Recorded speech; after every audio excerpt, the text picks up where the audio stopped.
That's Brooke's fiance.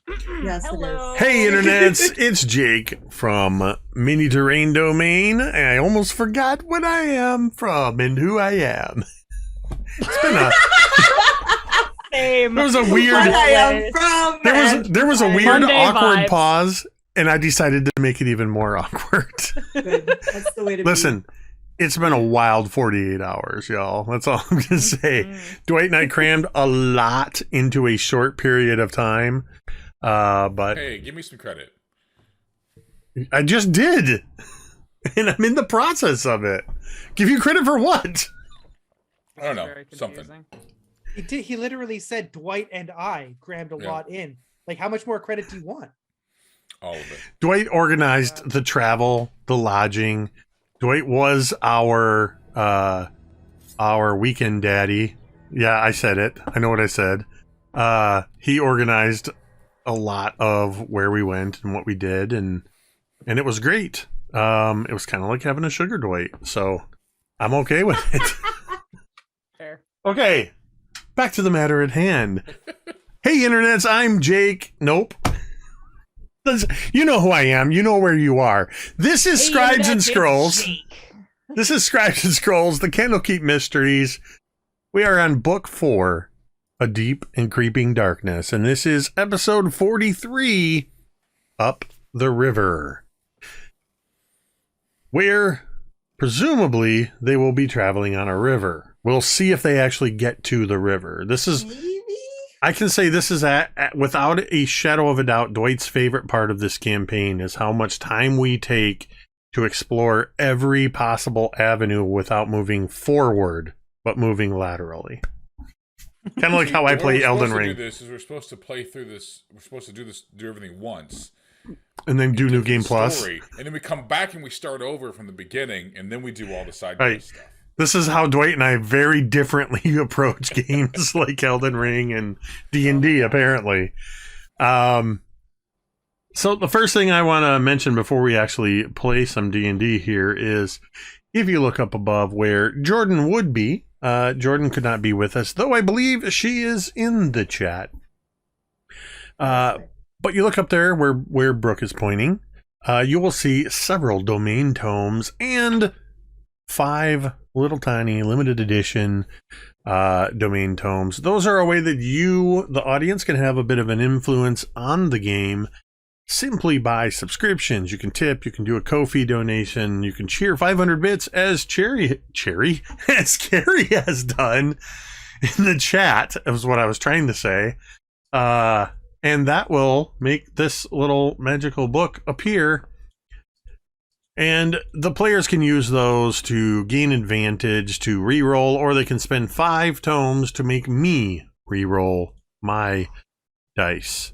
But I have 5 limited edition tomes. I can spend 1 to gain advantage. I can spend 3 to reroll, I think. I always forget what I can do with them. And Jake has been hoarding them. Will tonight And I be can the night he spend uses 5 to counterspell their use of a reroll on me. They won't lose their dice. I can only ever have 5 at a time. They are limited edition. They cost more, but they're super powerful, which is why I've been holding on to them until the time is right.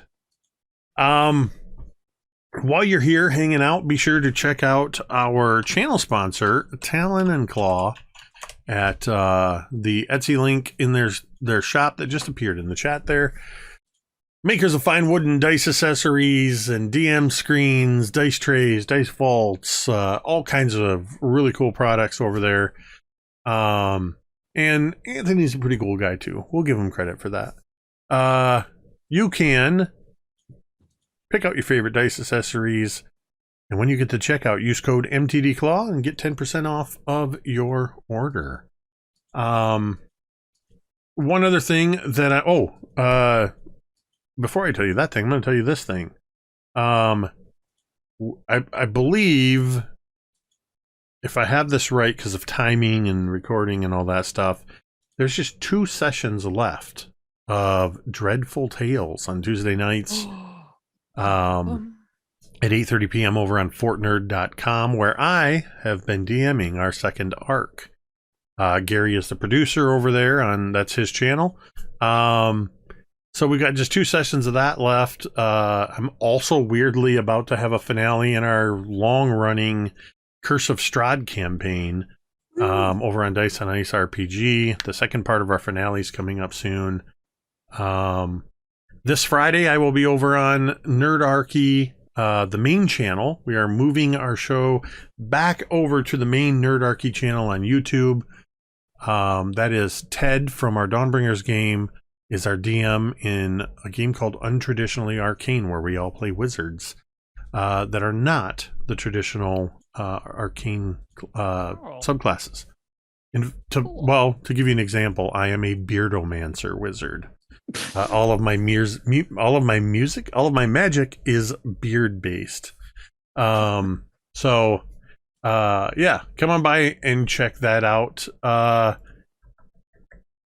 I was going to say something else, and instead I said that, and now I forgot what the other thing was I was going to tell you. So I'll tell you this instead. We just announced last week, coming up June 16th through the 20th, is the first Mini Terrain Domain Presents Call to Adventure, benefiting Game to Grow. It is a charity weekend that we are putting on to benefit the Seattle-based mental health organization Game to Grow, who uses games in a therapeutic way, working with people with neurodivergencies and on the autism spectrum and a whole variety of mental health things. They are an incredible organization. We are going to kick that weekend off with some Dawnbringers doing a one-shot. We are going to have a very special game on Friday night. We are going to have 5 or 6 games on Saturday and Sunday combined. And then Scribes and Scrolls on the 20th will sort of be the final part of that. And we're going to see what we're going to do. We might try an alternate reality version of Scribes and Scrolls for that charity event. But you will want to stay tuned. Be sure to follow myself and Dwight on Twitter to stay up to date on what we've got planned for that event. The last thing I want to mention before we get into the game proper and play some D&D here is, of course, just reminding you that you matter. Your presence here on this earth makes a difference whether or not you believe it. You might be struggling and not quite sure where to turn. First of all, it's okay to not be okay.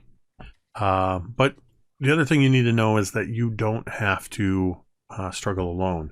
There are services that are available to you that are really just a click away. At any time you can type in our chat, as I am about to do, !help.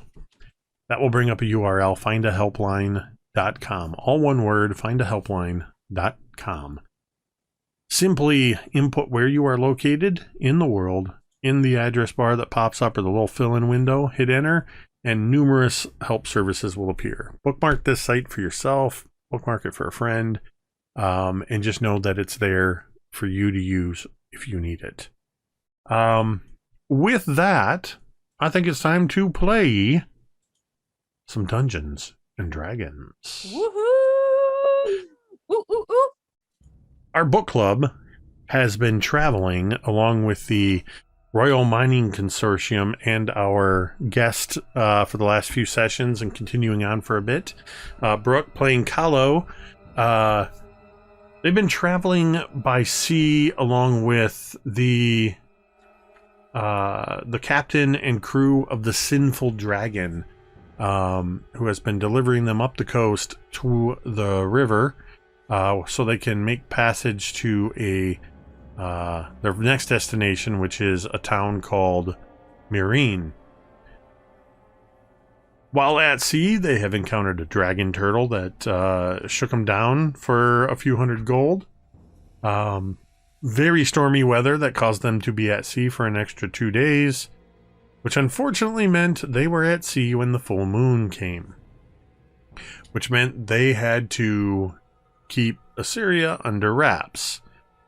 While doing so, Assyria locked in the brig voluntarily, fully transformed into a werewolf, The mining consortium held their ground up above, on the level above, and Kahlo got up to a little bit of mischief trying to manage the situation.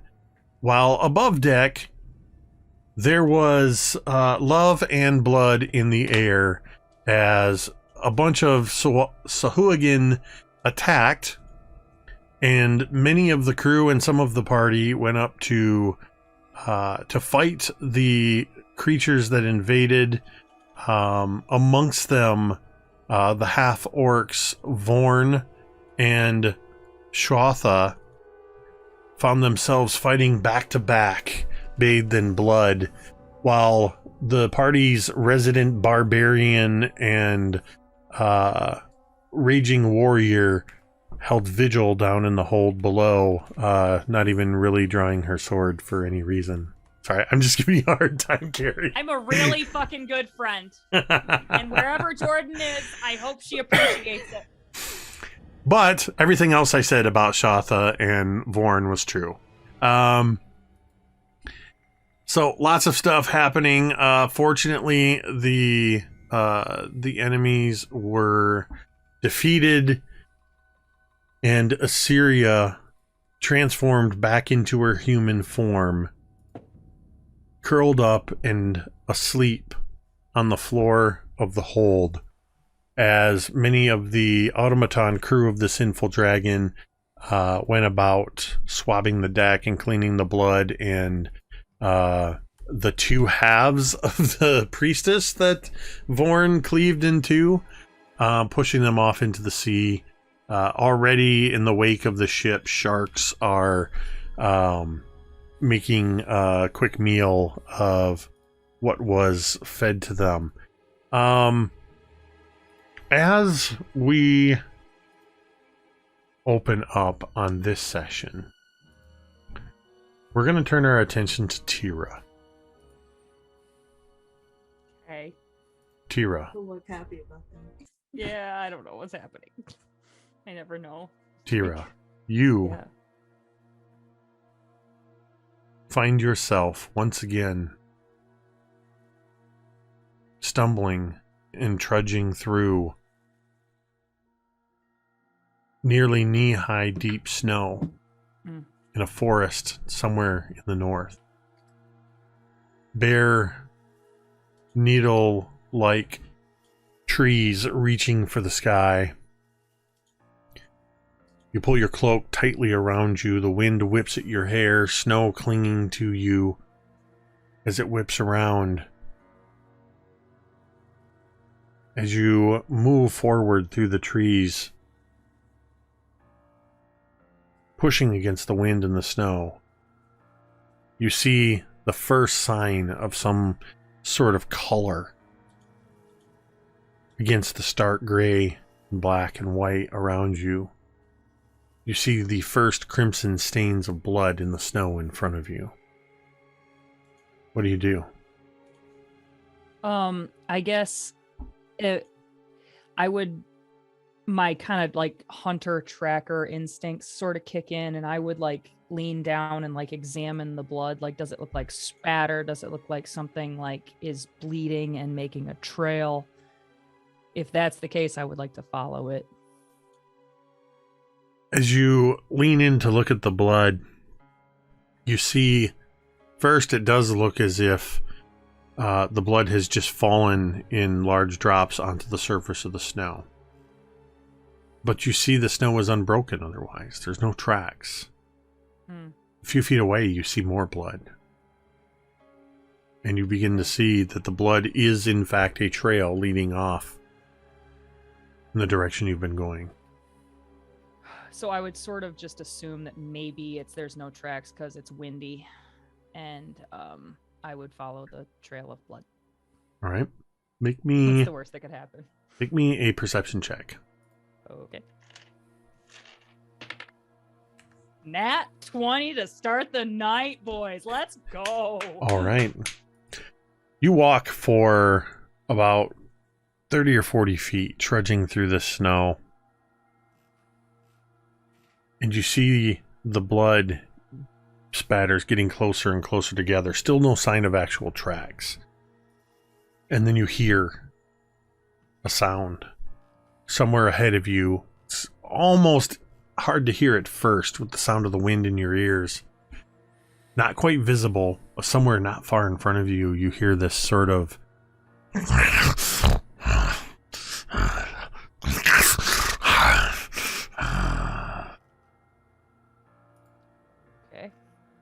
Okay. Tira would continue to follow, but draw her sword and kind of cautiously inch forward. Go ahead and make a stealth check. Oh God. Well, I used up all my luck on that first one, y'all. 9. I rolled an 8. Oh God! Woo! You're moving forward. You're trying to be as quiet as you can. But earlier in the day, the sun must have been out and heated up the surface of the snow. And then with the cold coming again, it created that almost surface, that crunchy surface. And each step, as you step, no matter how gingerly, there's a crunch and somehow you manage to creep up around this tree where you see just a spectacle of blood splattered just in a massive array, covering a good 15-foot almost circumference in this little clearing in the trees. There are more than one person's body parts splayed out in this horror show. And there is one figure hunched over something, and you see it going and you see the head kind of rip as you see the body at its feet sort of lurch a little bit as it's torn flesh away, and you hear the sound of chewing and growling as you are behind this humanoid thing. Okay. Does this look like, I mean, I have a frame of reference. Does this look like a werewolf? Does this look like a Saria? Does this... It's smaller. Okay. So is it just like a person? Does it look like a person? It looks like a person, but they move themselves in a very jerky, animalistic way. But you even see the blood-covered hands as they suddenly reach out while devouring this other piece of flesh, reach in and break out a rib from inside. You just and bring that, and then you hear that sound of teeth gnawing on bone. Oh, okay. So, I mean, Tira, this is horrible. And if this thing has killed people, Tira wants to take care of business. So she would just sort of step out from this place where she's hiding and go, "Oi, I think you've eaten enough."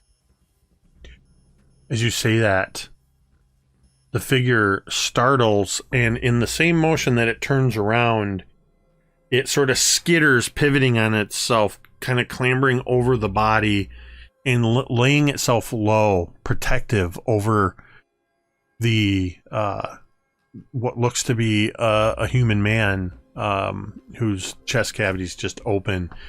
And the blood-covered face looks up at you, and it's torn. Oh, shit. And in that moment, you jerk awake. You feel the cold iron of the bars of the brig at your back. Your greatsword lays across your lap, where you had drawn it the night before, while you were holding vigil over Assyria. And glancing to the side, you see Assyria is still curled in a fetal position. Whether you or somebody has draped a cloak or blanket or something over her through the bars, but you can see her bare shoulder. She doesn't appear to have moved. And you have that stiffness of having slept sitting up against this cage all night? Tira would just kind of rotate her shoulders and rotate her neck, and for a while it seems like she just kind of is grappling with this dream and staying quiet, just kind of almost pretending to still be asleep. She needs some time to process that. Where are you when morning comes, Doc? You're muted? Doc would be sitting across from Tira. Oh, Jesus. I forget. So, Tira, yeah, as you prepare to pretend like you were still sort of asleep, you catch out of the corner of your eye Doc just sitting like that, staring at you and Assyria.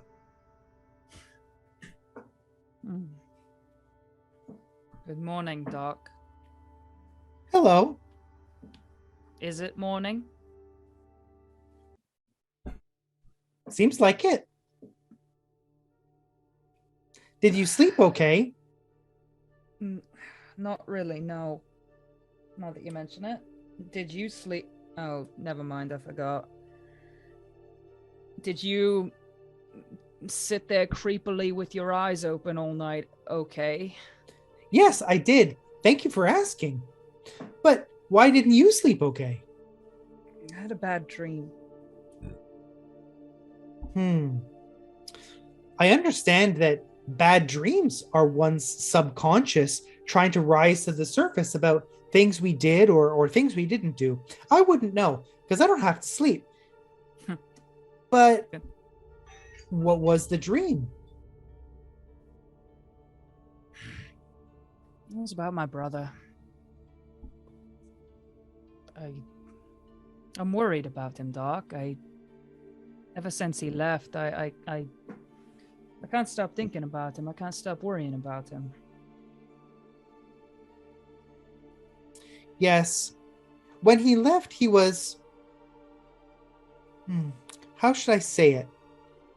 It was quite difficult of a decision for him, or so it seemed. It was like he had a newfound resolve to do something that he was otherwise unable to do before. I don't really know how to put that into words, or if there's a more eloquent way to say it. What was happening in the dream? And at this point, Tira would kind of stand up, and she would just sort of sigh and kind of smile and be like, "That is all you're gonna get out of me, you big lummox." Doc is gonna sort of look around like this.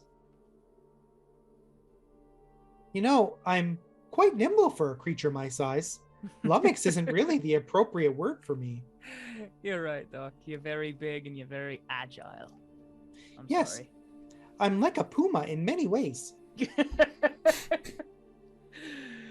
All right, well, you pantheran son of a bitch. I'm gonna go up on deck for a little while. Keep an eye on Assyria for a bit, will you? Yeah, and as Tira stands up, Doc will also stand up, and as they pass each other, he's going to put his hand on her shoulder, and he's going to lean in, and he's going to whisper softly, dreams have meaning, and I think sooner rather than later, you should really explore what it means. And then he's going to take his hand off her shoulder. I would look back up at Doc, and Tira sort of kind of had been trying to joke at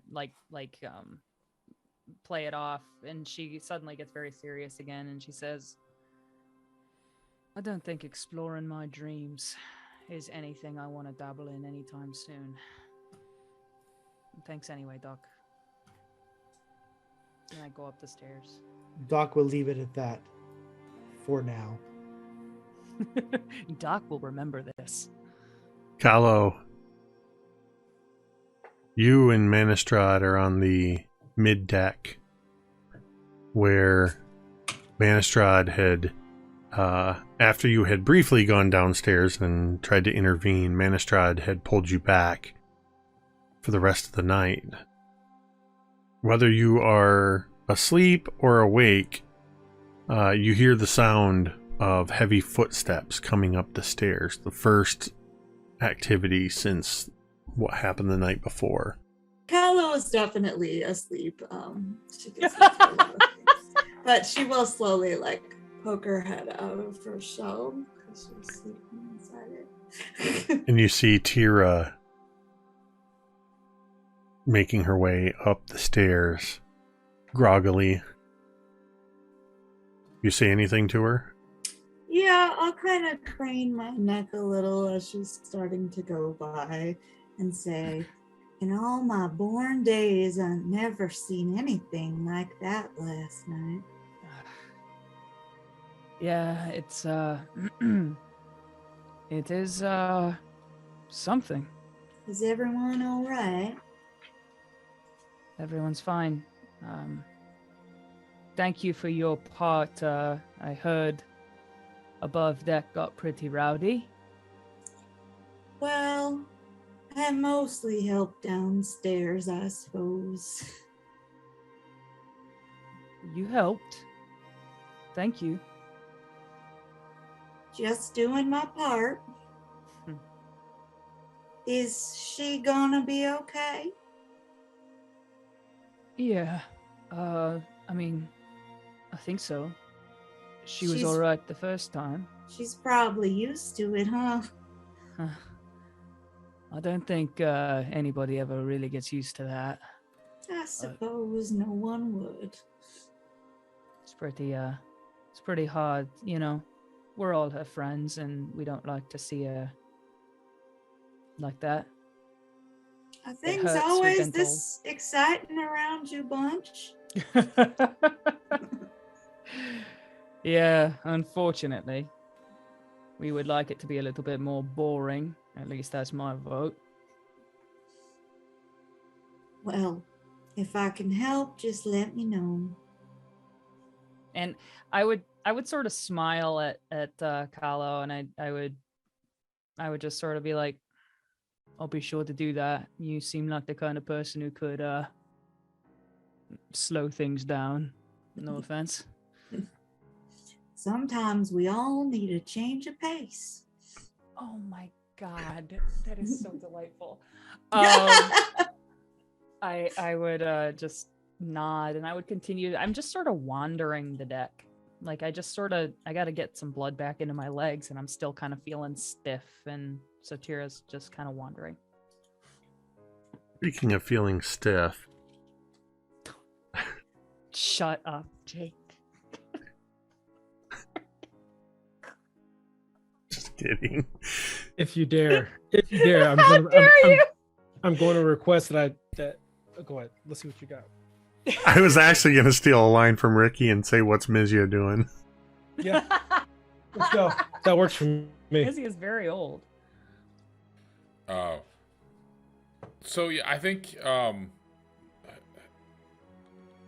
I would have woken up a few hours ago, somewhere close to dock, and I've been again just kind of nose down in a book. As everybody gets up around me, I'll just kind of look up. I nod at Tira as she steps away. I've probably had a few words with Doc as he sits there not doing anything. But I'm just kind of chilling out, waiting for things to pick up around here. You know, Mizia, Yes, Doctor. I wonder if it's always going to be this exciting when it comes to be a full moon. Well, from what I've read, yes. Hopefully, the next time we won't be in the hold of a ship or surrounded by others who don't know what's about to happen. That would make things a little less exciting. But I think we'll always have, well, we'll always have fun. Next time, I'm going to do a better job solidifying the manacles that I made. I think I can do it using magic to make them almost unbreakable. Also, to be fair, they did know what was happening. It was just much later than they would have appreciated. I too will be looking for ways to help prevent or at least mitigate Assyria's little ventures. In fact, as we travel, I will be looking for certain ingredients for these concoctions that I have been making lately. So perhaps I could give you a list, and you could help me you could help me look for them specifically. Oh, yes, that sounds fine. I would be happy to, and I'd be happy to give you any advice for your potions or tinctures or anything of that nature. Oh, that would be wonderful. Sometimes I forget that you are, you're something of an artificer yourself, are you not? Yes, I'm a bit of a tinkerer when it comes to that. Yes. Well, I will be sure to pick your brain. It's somewhat new to me, which is kind of invigorating, to be honest. I've read the same books, the same spells over and over for so many years, and it's nice to have something new to study. So yes, perhaps I could learn at your feet. Well, a couple things. One, I don't think picking at my brain would be pleasant for either of us. It's beneath my skull. And as I've learned, the skull is actually very difficult to maneuver without using the finest instruments, especially here on a ship. It would be very difficult. I don't think we have the scalpels or the retractors required to do it successfully or safely. Even in my condition, I don't know that I'd be able to recover from such an event. And I just kind of look up at Doc as he says all of this, and I'll reach over and just pat him on the hand. Yes. Yes. Thank you. I will go back to my book. Let me know if anyone needs me. No, I have a question before you do that. I do apologize. Yes, I was waiting until you were done. I wanted to be polite. Have you noticed that we've been encountering a lot of lycanthropes? It does seem to strain the laws of probability, yes. Yes, it seems odd that these lycanthropes are drawn to us, or we're drawn to them. It might seem some sort of cosmic riddle we're supposed to answer or speak to or uncover the meaning of. A mystery then. Yes, a mystery that began at Candlekeep. So a Candlekeep mystery, you say? Yes, set about by the scribes and scrolls contained therein. Like and subscribe. Well, it certainly pulls at the threads in your brain, does it not? Sorry, Doctor. It is quite curious. That's what I meant to say. Yes, because we first met the were-rat on the road, and it turned out that he was part of a were-rat coven, and then there were the were-jackals that were led by that the creature. She was this, you know what I'm talking about. And then of course there's Tira's brother, who is a were-bear, who almost died. I do remember him. And then obviously Assyria is a lycanthrope of some kind. And it seems strange and something we should ponder in greater detail. It's almost as if we were put together to follow these threads, does it not? It seems strange. It is almost like 5 disparate individuals who had little to nothing in common were drawn together by a power greater than themselves to uncover these Candlekeep mysteries.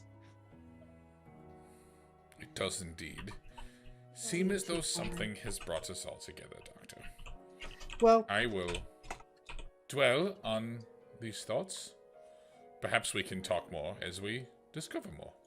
yes, I just wanted to make sure that I wasn't the only one who noticed it, and because it felt strange, sort of right here, back in my cerebral cortex.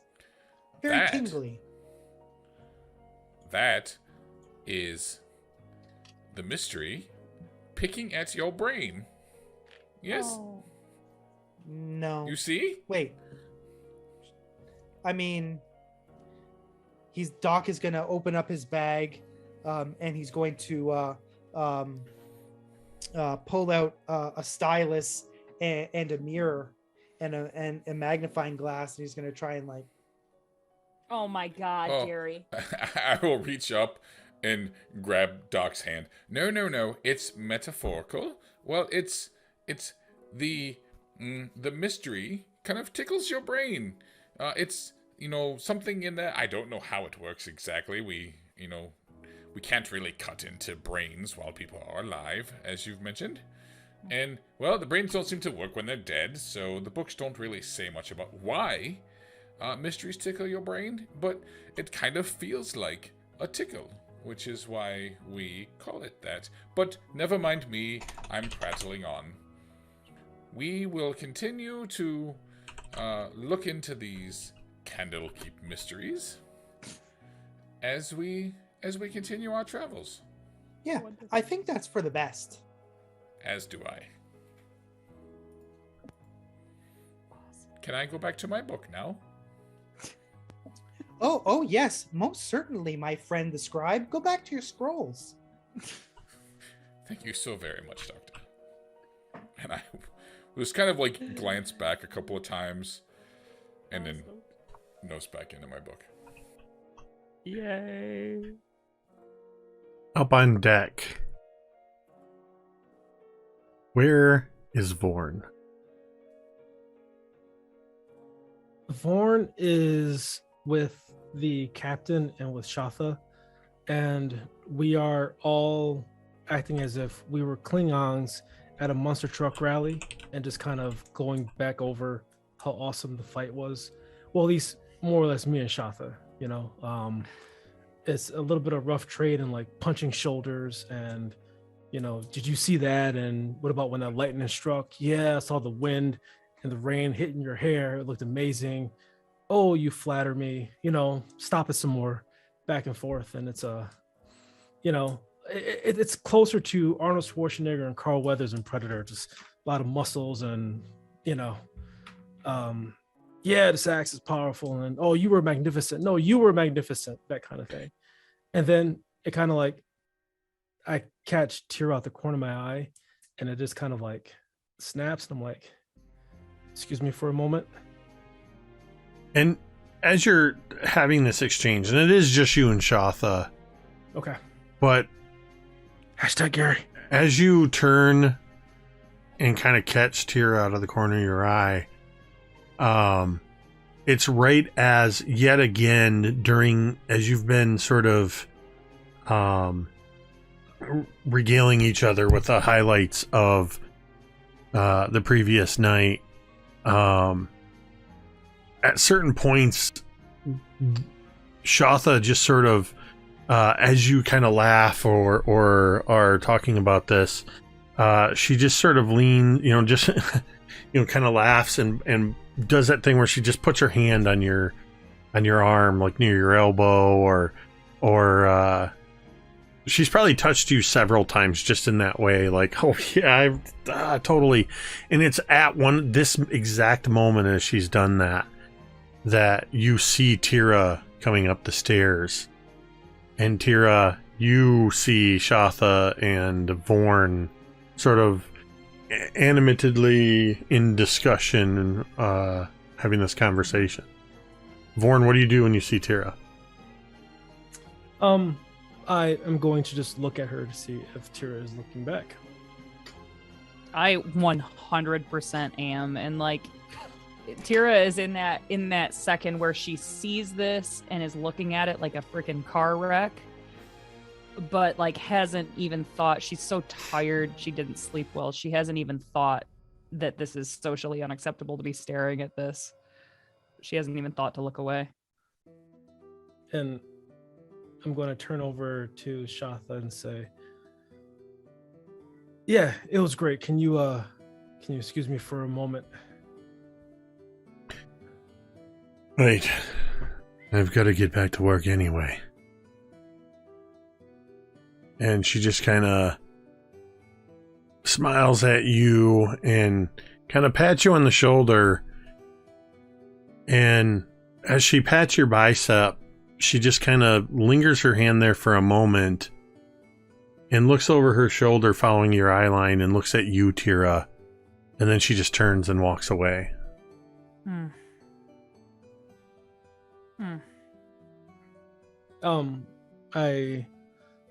I go down and I meet Tira and I ask, Vorn asks, how's Assyria?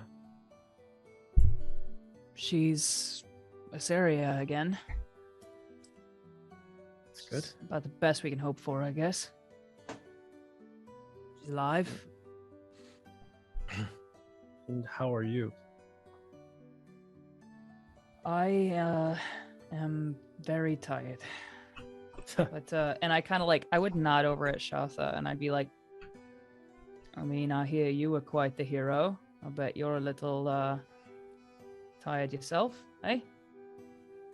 Yeah, every now and then I do something right around here, I guess. Yeah, maybe it just hasn't hit me yet, but I feel pretty good. Feel pretty alive. I kind of roll my shoulders. I'm sure I'll catch up though.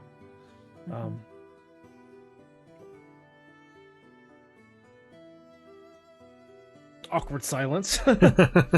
I kind of at your shoulder, Vorn, you just hear Ditto just kind of goes, "Kiss the girl." This is very awkward. Oh my god. Yeah, no shit. Ditto. Otherwise, I would sort of look back at Vorn and I'd be like, so how are you doing with all the stuff with my brother and the fact that he somehow got your former girlfriend's blood. That was weird. I'm sorry I asked that. No, it's fine. It's we've been needing to clear the air on that. I'm lost. I don't know, honestly. I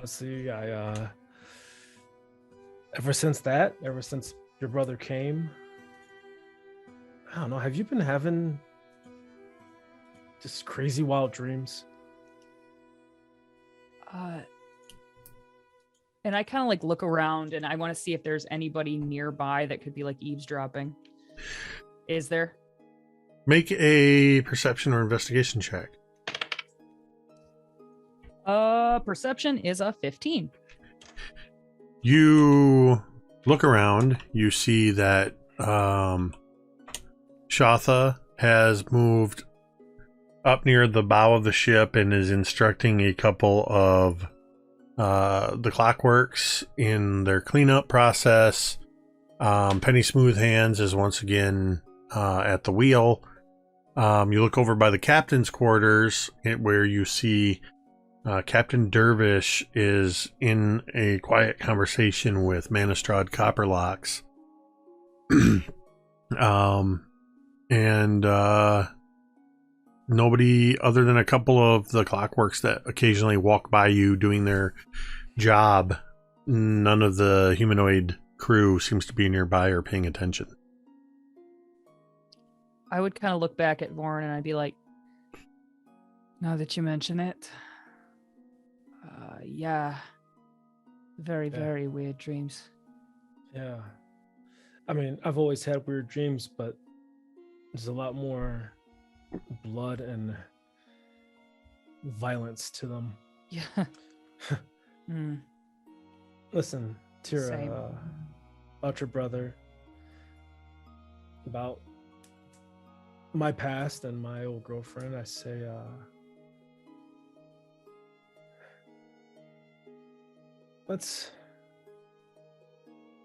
we'll figure it out. And when we get to the bottom of it all, you can depend on me. Okay? And I would smile, and I would nod, and I would say, I trust you, Vaughn, and I hope you trust me back. That's why I gave that to you. You said you didn't want there to be secrets, and well, that felt like a pretty big one. I appreciate it. I just don't know what I'm supposed to do with all this now. Right? It's... I understand. Yeah. Well, More awkward silence as I kind of kick the ground very and look much. around. At about Yeah, that point, same. Captain Dervish comes walking towards you.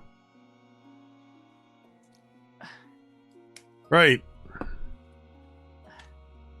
He looks at you, Tira. Assyria. How is she? She's herself. She's alive.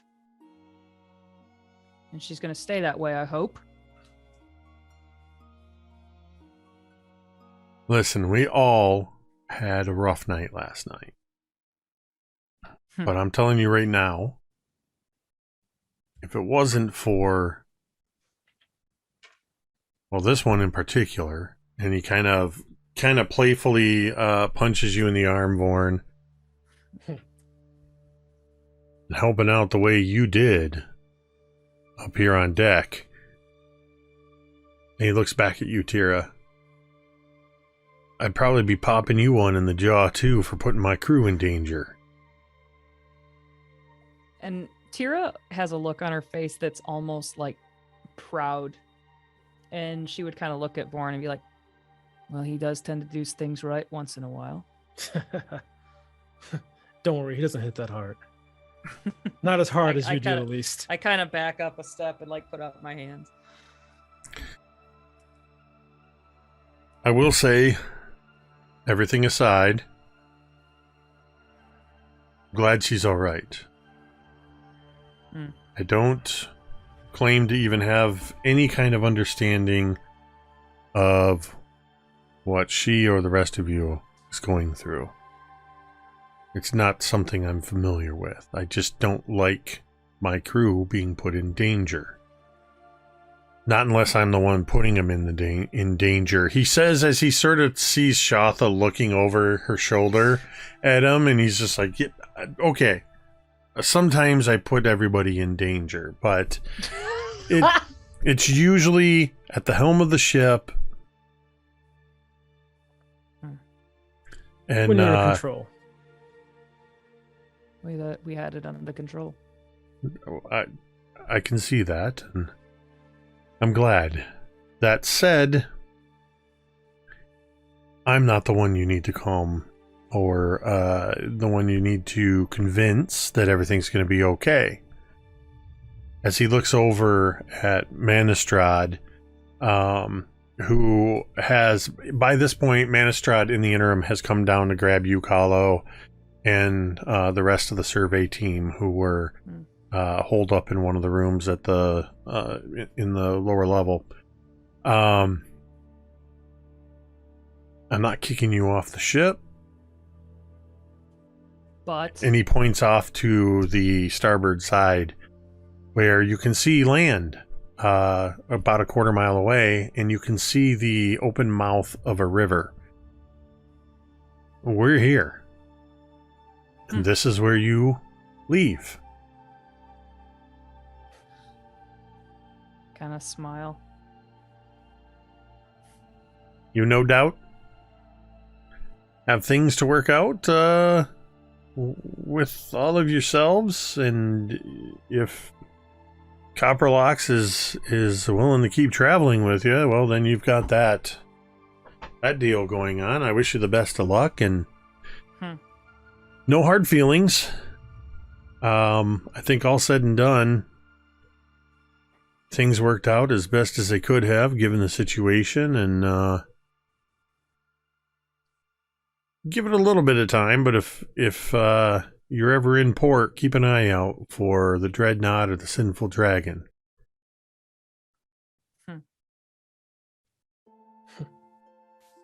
Right then, Captain. And I extend my hand for a forearm handshake. He returns it. How manly. All right. I'll go gather my things and Tira. Mm-hmm. Find me later, huh? Absolutely. Yeah. And I leave the conversation and go to my room and get my gear together.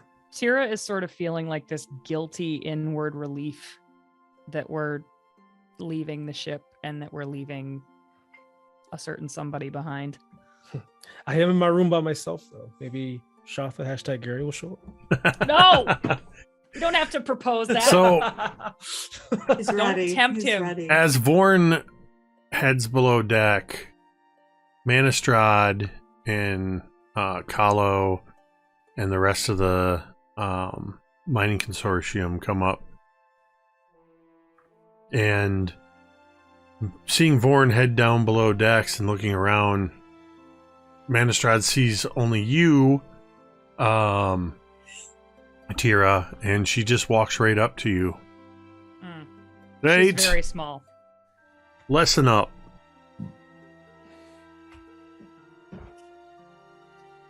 Waiting until that actually happened to even mention it to any of us was fucked. On top of the fact, the ship was attacked in the night. We had no idea what could have happened. If she'd have gotten loose in that form, is this going to be a problem for the next few days? Well, I don't think it'll be a problem for about. You don't think it'll be a problem? Yeah, I don't know. I'm sorry. Yeah. It's all right. I'm somewhere. I'm the voice in the wind. Let's see. So yeah, I would just be like, yeah, I don't think so. I guess I don't know any better, but it's the full moon. I mean, everybody knows that. I'm gonna speak up. Yeah.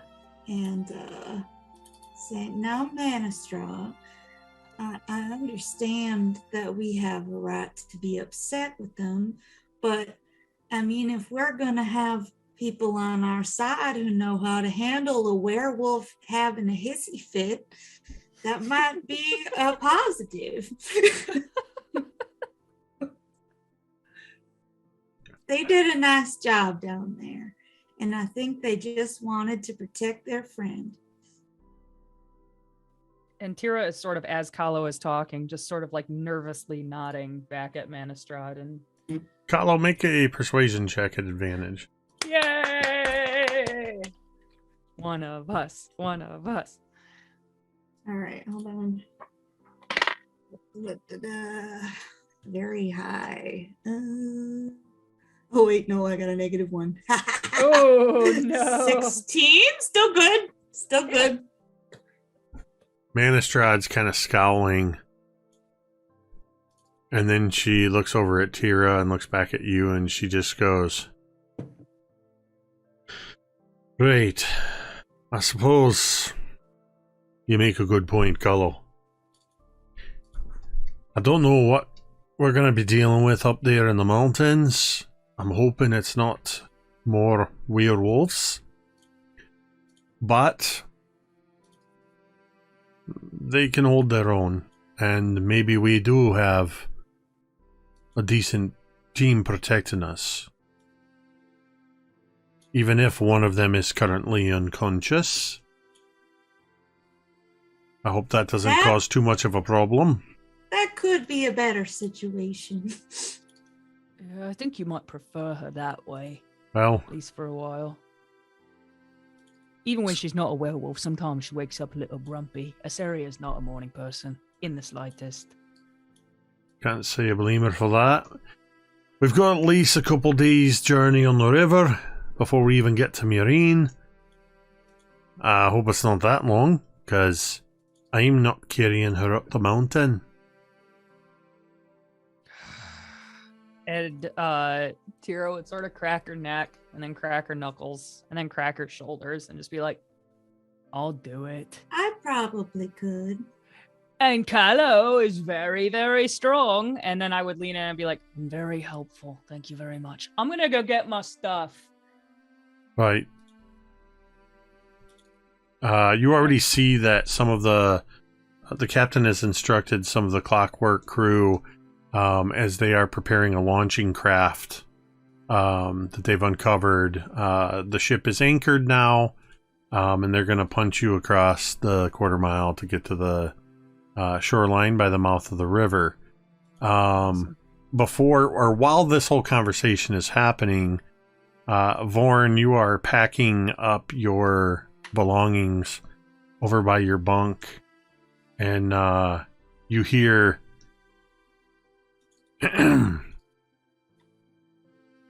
I hope you weren't going to leave without saying goodbye.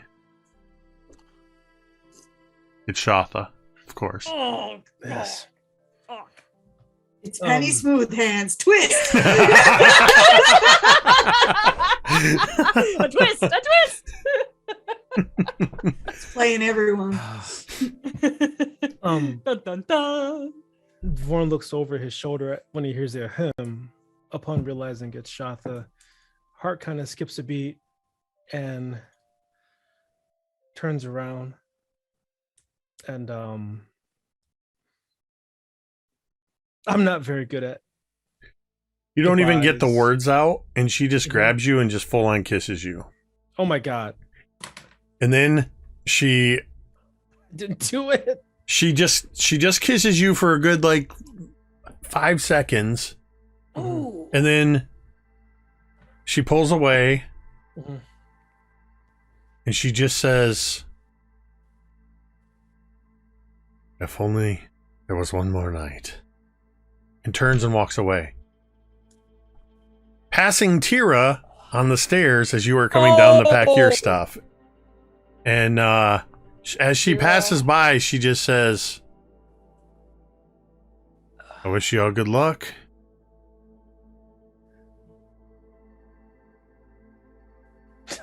And after she leaves the room, everyone's like, goodbye. You just my hear God. Ditto Mhm. at your shoulder just goes, whoa, now that was awkward. And then you hear more footsteps as Tira comes up, and Ditto goes, wait, no, it's about to get even more awkward. Yeah. Tira would just sort of look at Vorn, kind of with an almost unreadable expression. This is not rage, and you've Mhm. seen her that way. Mhm. She just looks empty, Mhm. almost, in more than you've ever seen.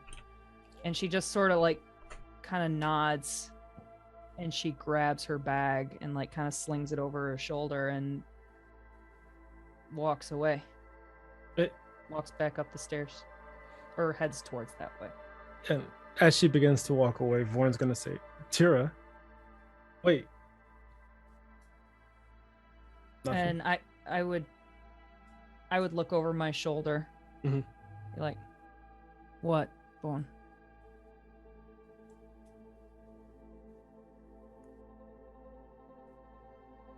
Hey, I know I haven't been wearing my goggles lately, but I'm not blind.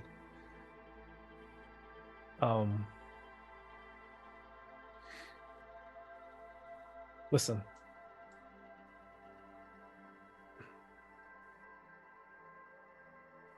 And Tira would kind of like thunk her bag down and like sort of stand up against a post and just listen. Ah, shit. All right.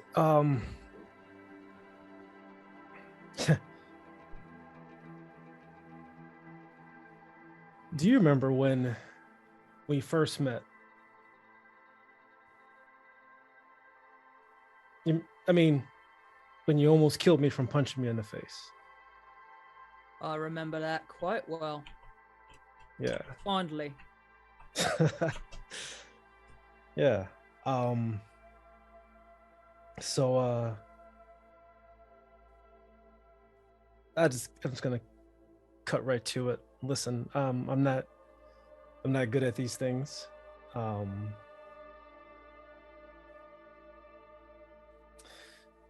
You know, she might. God, I don't. Ditto help. Psst. Vaughn. This is all that's you. What, Ah, shit. Vaughn. Yeah, I don't fucking know stuff, It's man. I'm not a jealous person. I'm pretty used to not getting the things that I want. If that's what you want, if that's the one you want to be with, then go be with her. And Tira like would almost say I don't care, but can't. That's not true. Listen, Tira, just shoot straight with me. Do you like me or no? Check the box. Don't check the box. Do you like me or not? Vaughn, I think I love you. And Vaughn,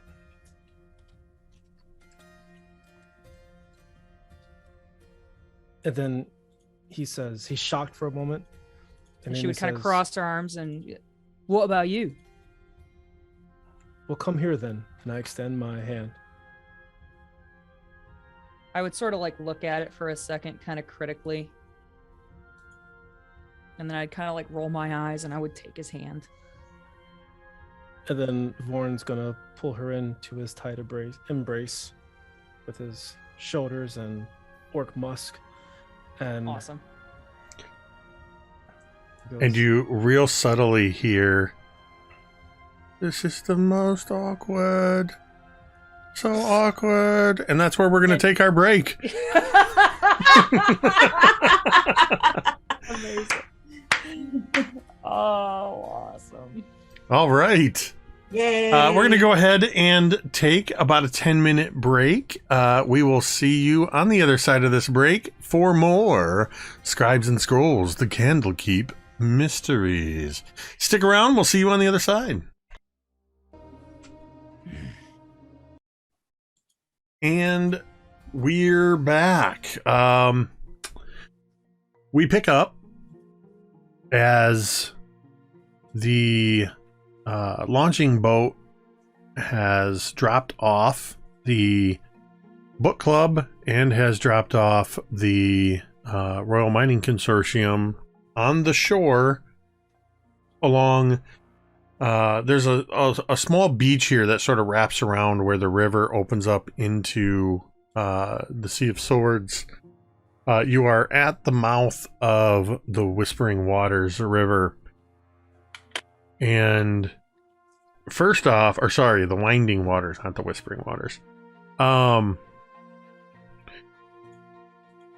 The first thing I need to know is who is taking care of the transportation and just care of Assyria?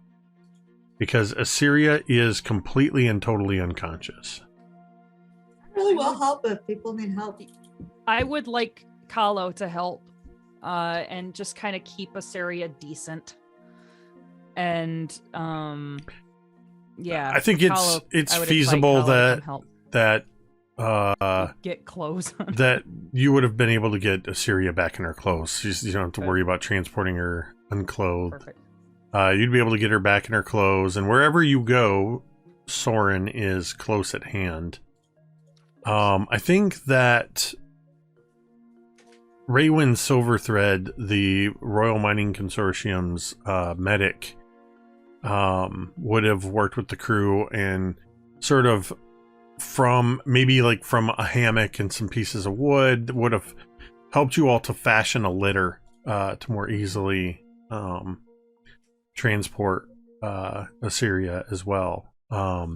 Sort of a soft litter, so there's like this hammock is stretched between these wooden poles where she's sort of cradled in it, and you can easily transport her that way. Doc would definitely do his best to insist that he's the one who carries the litter.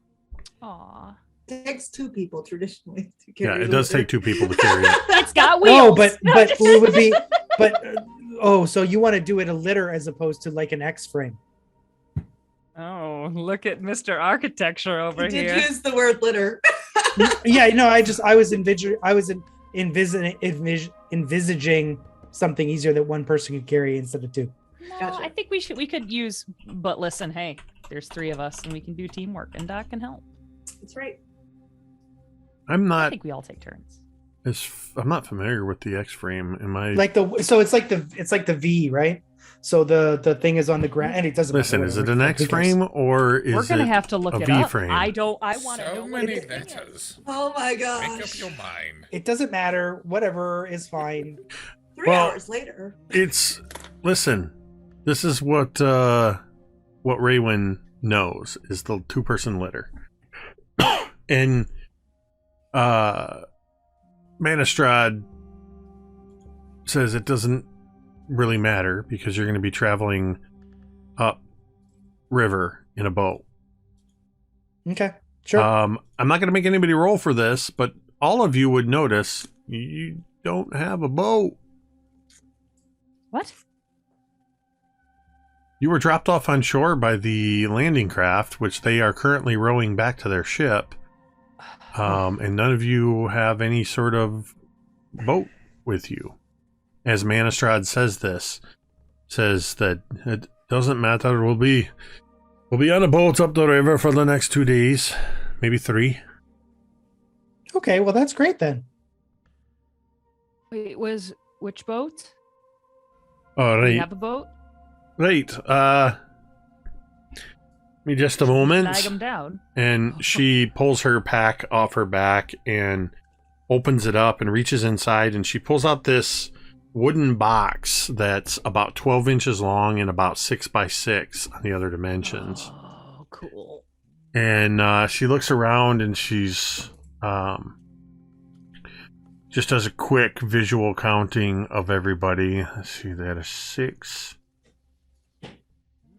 7, 8, Don't 9, forget 10 Soren. plus, And I would plus the scritch wolf, and we're Soren on going to the want head. to be comfortable. Right. All right, I'm going to need a space here along the riverbank. And she begins... She goes to where the sand sort of meets up against... there's just field grass that comes up, and there's a little bit of rolling hills coming away from this. A few trees here and there, and she finds a stick, and she comes out, and she begins to mark out a space right up at along the bank. And she's marking off a space that's 24 feet long, almost 30 feet long actually, and 10 feet wide. And she places the box in the middle and says, "All right, everybody, stand back, stand back." And she says a word in Dwarvish. And the box goes shkun, shkun, shkun,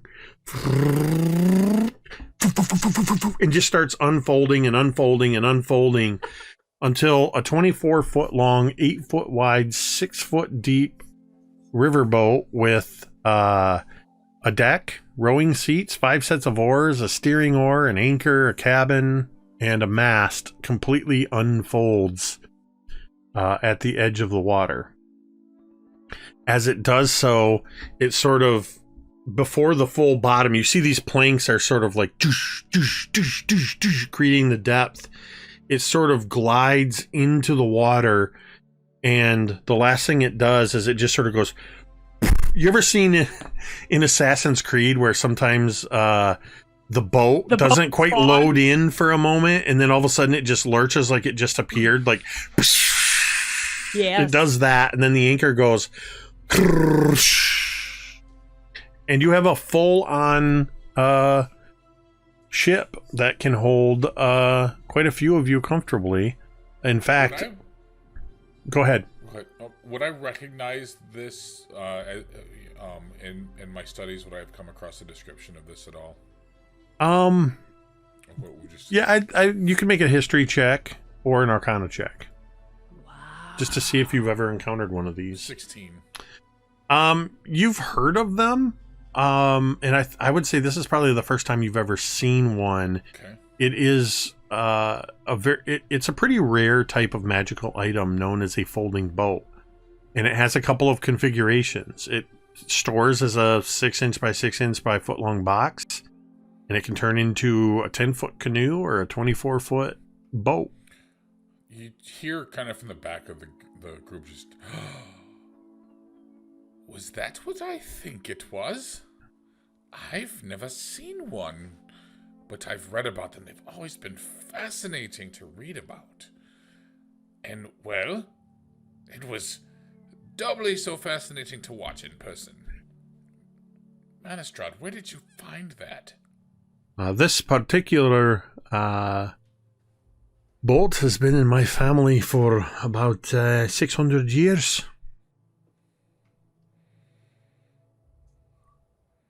Well, it is quite elegant, and I look forward to traveling on it for the next couple of days. Well,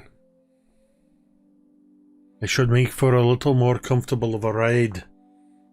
Well, it's all ready. We can all get on board. It's going to take a wee bit of work because we will be traveling upriver. But, and she kind of grabs at one of the sets of oars and just goes like this. This should make it nice and easy.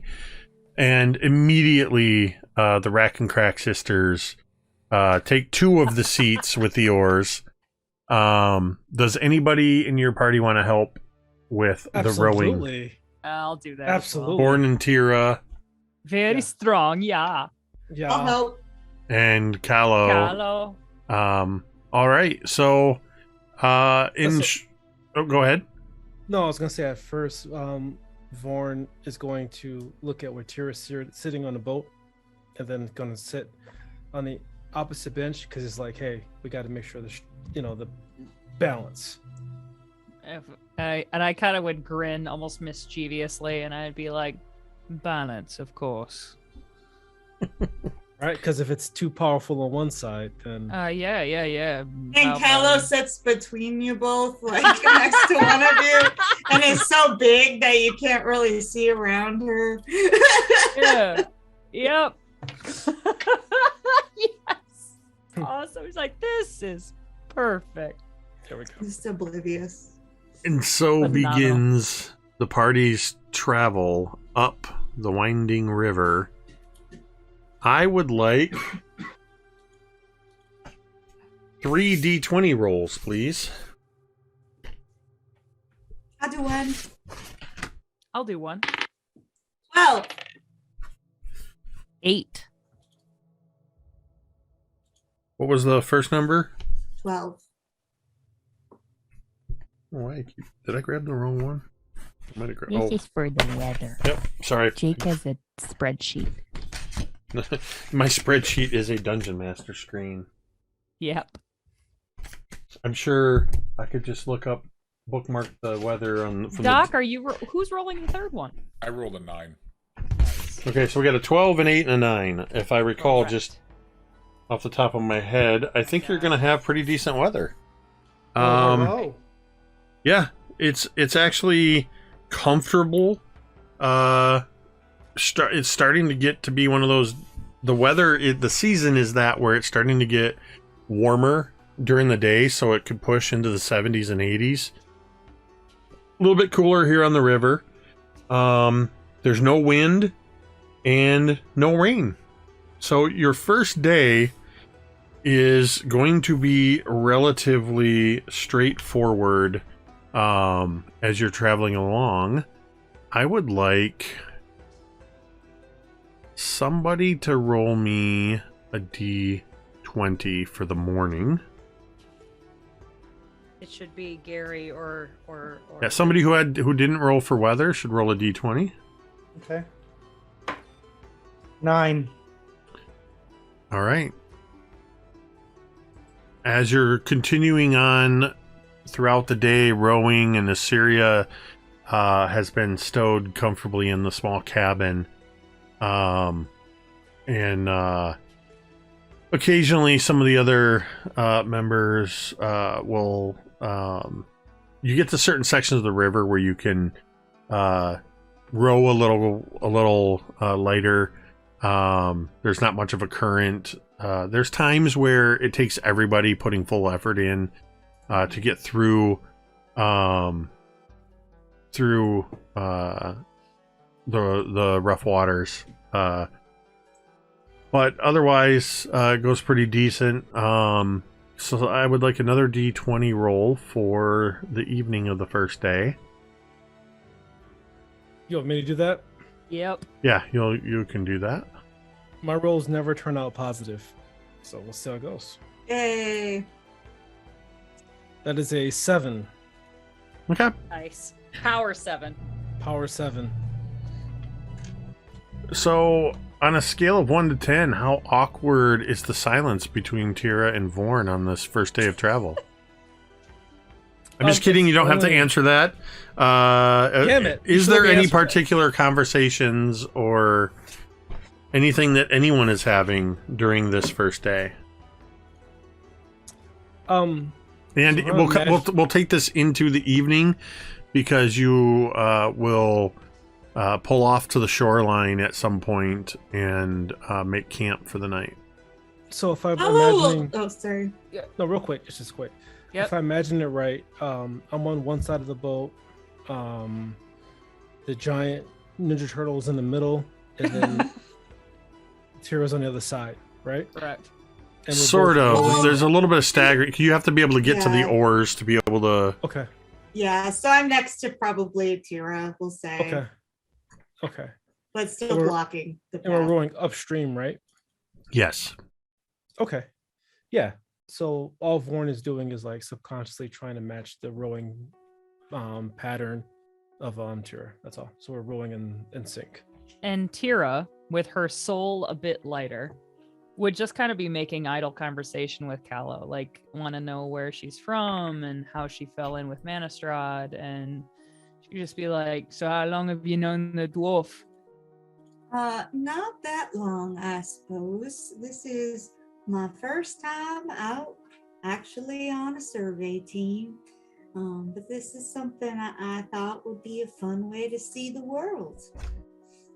Oh yeah, you've gotten more than your fair share of fun, I would say. Well, it seems like you people have had a lot of interesting experiences. Yeah, I guess. I just think it's nice to find things that are different from where I grew up. So why don't you tell me about some of the places you've been?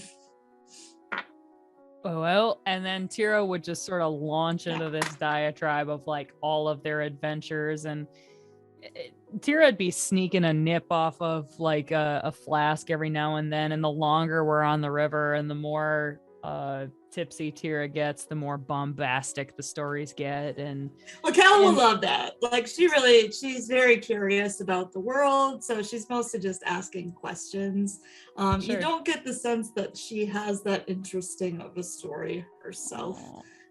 So she's more interested in what you fine adventurers have been up to.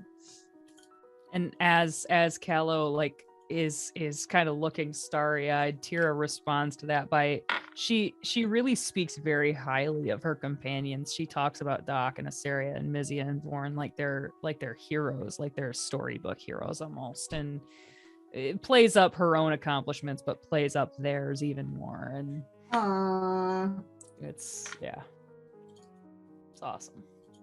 Wonderful. That's what we're doing. Yay. We're All right. chatting. Anybody Gabbing else? like gals. Gal pals.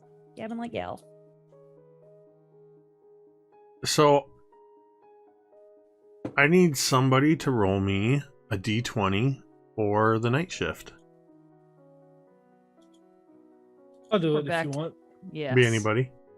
You got a good luck streak going. I can feel it. It's gonna be a good one. We'll see. That's gonna be a 10, right Okay. down the middle. Yep. Sounds Nice. good. Bell Nice curve. and steady. All right, let me get 3 d20 rolls for the next day's travel weather. As your night passes I'll without do one. incident, it's kind of Ooh, boring. I You're like that. just for frame of reference, you along the river, it's very calm. A little bit of basically the foothills of the mountains on the northern side of the river, and this river is very windy, hence its name. What numbers do we have? Or 17. Oh, sorry. 5. 4, 5, and 17. A 4, dreams. a 5, and a 17. Ricky got the middle. We got like the outer part. So we are getting So- the whole spectrum tonight. Still normal temperatures. It's going to be another nice 72-degree day with no real wind. And it's a little bit on the humid side because it starts raining and persists with a real light rain for most of this second day. Kind of just enough to take the edge off. This second day, I would like somebody to roll a morning d20. It's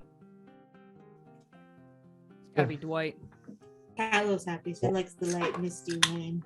I just rolled. Why would you roll again? Oh, I thought you did. Oh, did you roll? What'd you roll, It's gotta Gary? be- did. it's I gotta got a be 1. Gary. A I 1? apologize. Roll me a d100.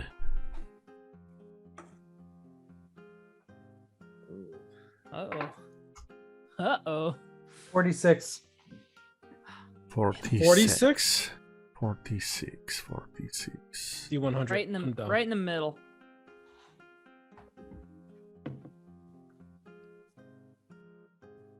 All right. Somebody roll me a d6. I got it. Yep. I don't like that our fate is in our hands. It's gonna be a 5.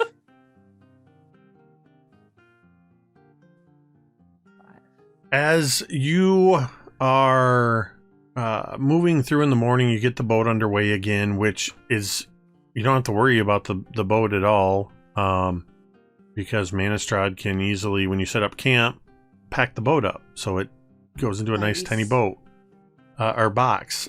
Sets it up the next day. You head on up the river. It's raining lightly. And I think, Kahlo, you're the only one I don't have right in front of me. Your passive perception. Sorry. What is your passive? 13. Nope. 11. I'm looking at the wrong one. 11. Of course, the one with the highest passive is unconscious. Actually, Mizya, Tira, Vorn, the three of you. Are we all the same? Yeah. Or close Check enough. winning. The three of you would all sort of notice at the same time the sound of the babbling water and the oars hitting the water. You realize you're starting to pick out the sound of voices over top of the water. And you notice as the river's kind of curving around a bit, you can see movement, maybe the equivalent of a couple 100 feet upriver. There's another boat coming down the river with people on it. And they're sort of following the currents, heading right for you. Real quick, how many days have we been? How many days have we been on the river now? This is your second day, Sick. Okay. and it's only been like a couple hours into the morning. All right. I would kind of smile and be like, oh, I said, other people, we could trade them stuff. We could trade them more different food things. I'm getting really sick of this hardtack.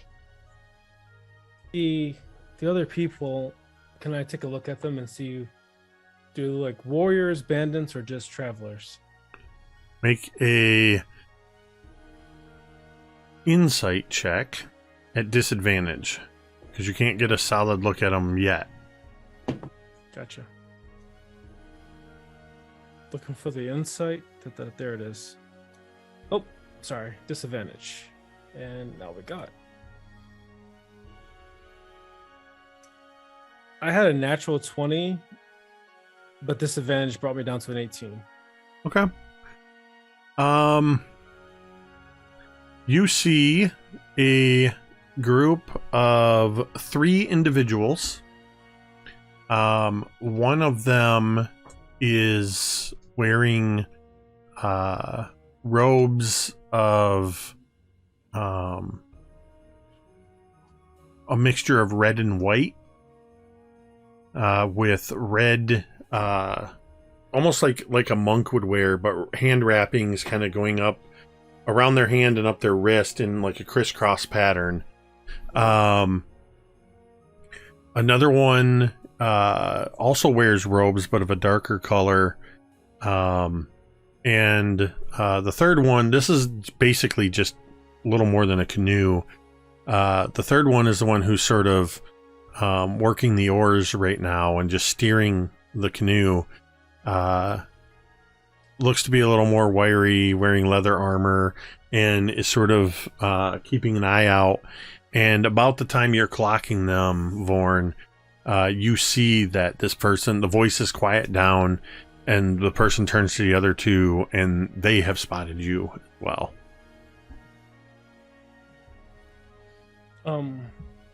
Vorn's going to shout, "Ahoy! Ahoy!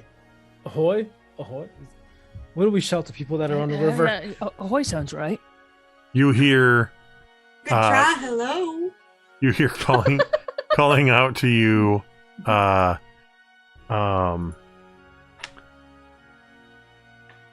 you hear one of the people calls out, ahoy!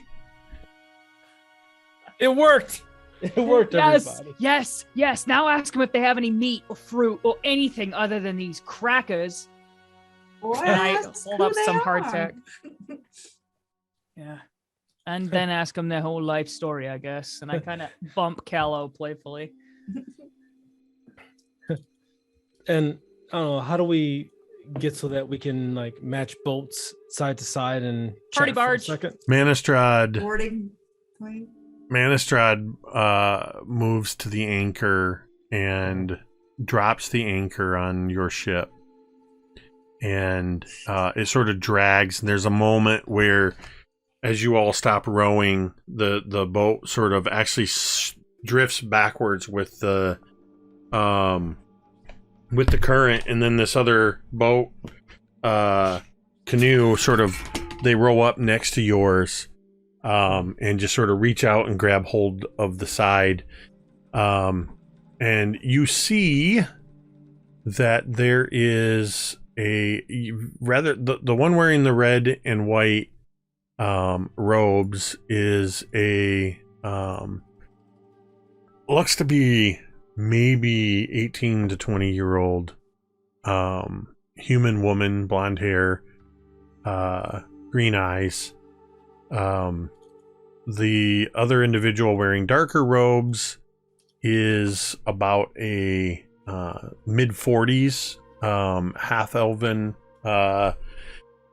man, and there's about a 30-something human man that's wearing the leather armor.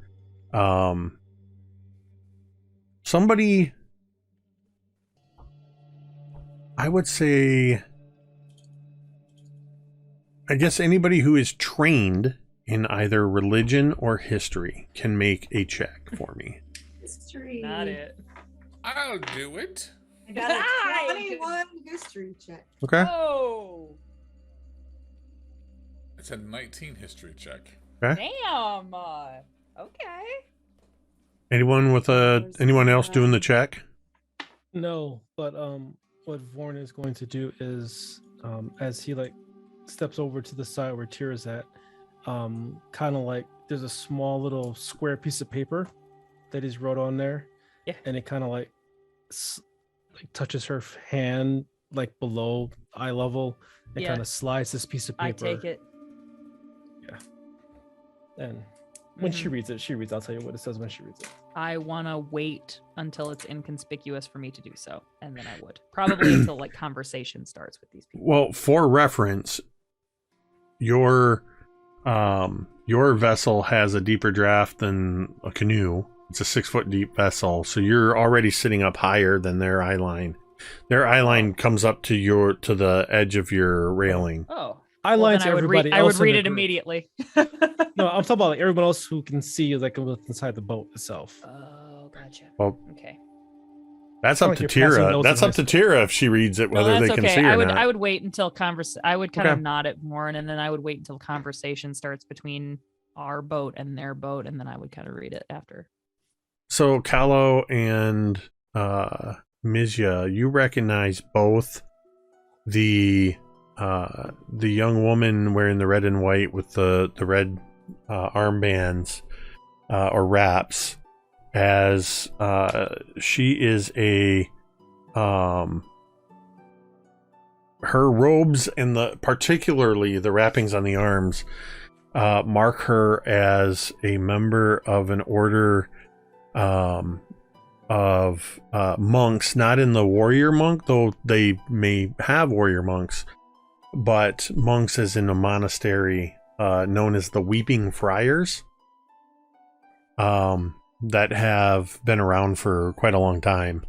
And also the mid-40s half-elven man wears a holy symbol that marks him as a priest of Shantea, the goddess of the harvest. Nice. The other individual, the 30-something individual, for frame of reference, kind of looks like a young Aragorn, and looks like he's probably a sellsword or the protection hired by these two religious figures. As the priest of Shantea just kind of looks up at everybody and says, "Oh, hey,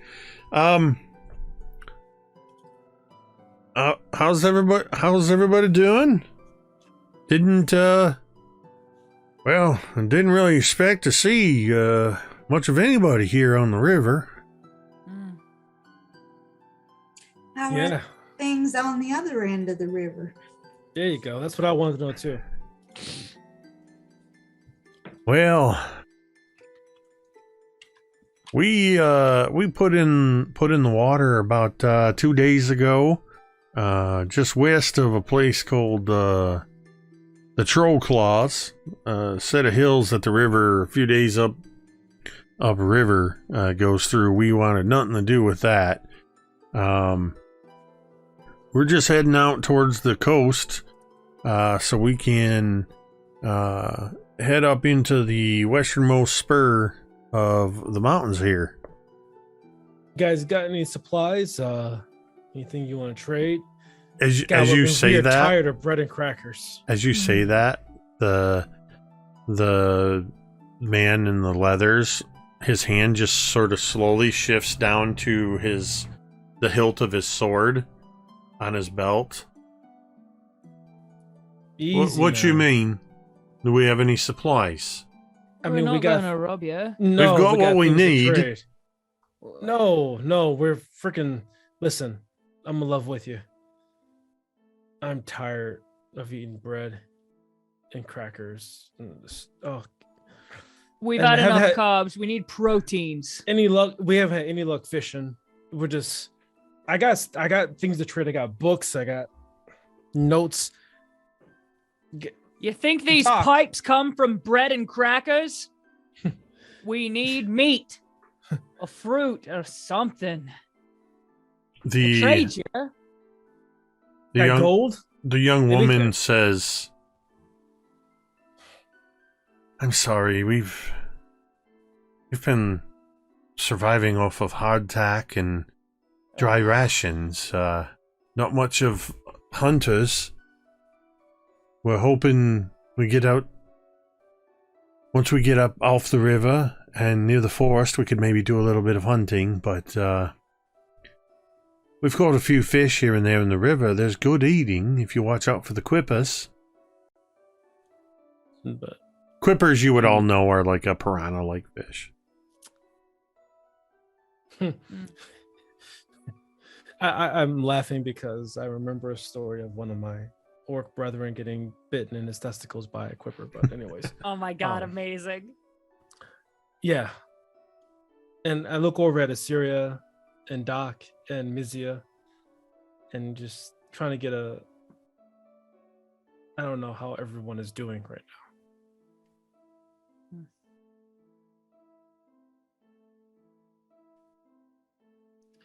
I am reading the note. That's What does how the I'm note doing. say? I am Oh. disappointed. I forgot I passed the note.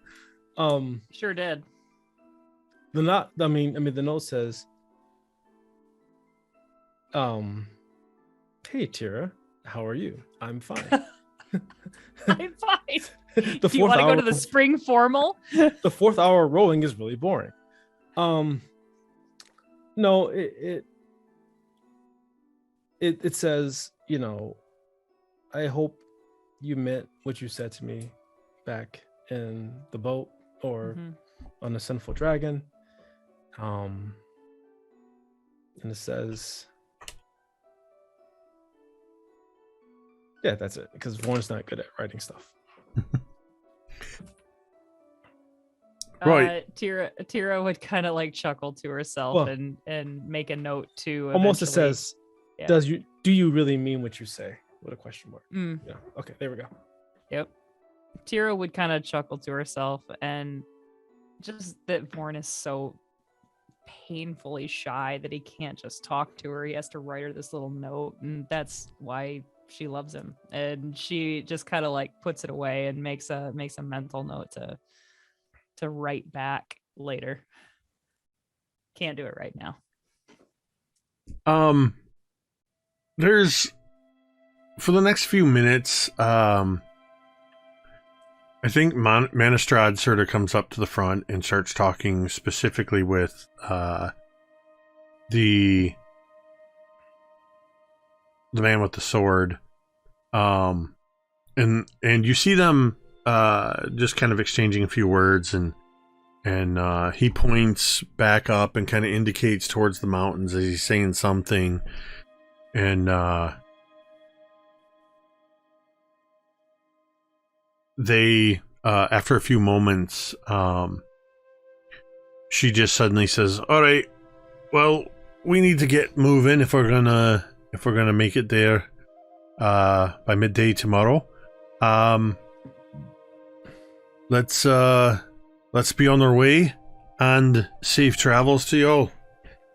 And they let go of the side, and they just sort of wave as their canoe turns and or pulls away. And the Rack and Crack sisters haul the anchor up, and your ship is underway once again. Did we get any protein or fish at all? You did not, but what Damn it. Manistrad says, as you all pick up and start rowing, Manistrad sort of moves to where you can all see her. And she says, "All right, I spoke with them a little bit about what we can expect up the way. They did not stop in Marine, but they did see signs that a little ways off the river, a little more or just about a day away, where there was a village of sorts. And that's all fine. What I'm a little concerned about, and we need to keep our eyes peeled, is they have seen activity in the foothills and coming from the mountains towards the water, but had no direct encounters with trolls. Doc, don't peel your eyes. That's a figure of speech again. This is called the Troll Hill Mountains, apparently.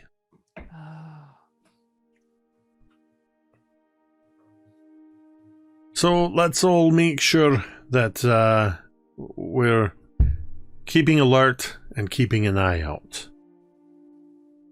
And maybe while some of you aren't rowing, some of you could consider casting a line, or maybe we've got some nets here. We could see if we can't catch some fish. Manastrad, is there a bend in the river where one or two of us could go in and then meet you back on the other side? Do a little hunting for some red meat? It might be better if we set up camp in a little earlier in the evening and give you a little bit of time to, if you want to go out hunting. That'd do. I mean, I like fish and everything, but it's just something to a good rabbit or a deer. Oh, maybe A even boar? like a capybara or a boar. Oh Yeah. my! If we could find some pork. Oh my god, yeah. I turn to Doc and kind of quietly. It's kind of funny watching them, listening to them get all excited about food, isn't it? Yes, it seems rather revolting. Yes, well, I understand it has no function for you. It has function for me, but that's about the extent of it. It's more of a business transaction than... An emotional one. Exactly. Yes, people can be strange, and he's going to glance at Tira and Vorn. Indeed. You know,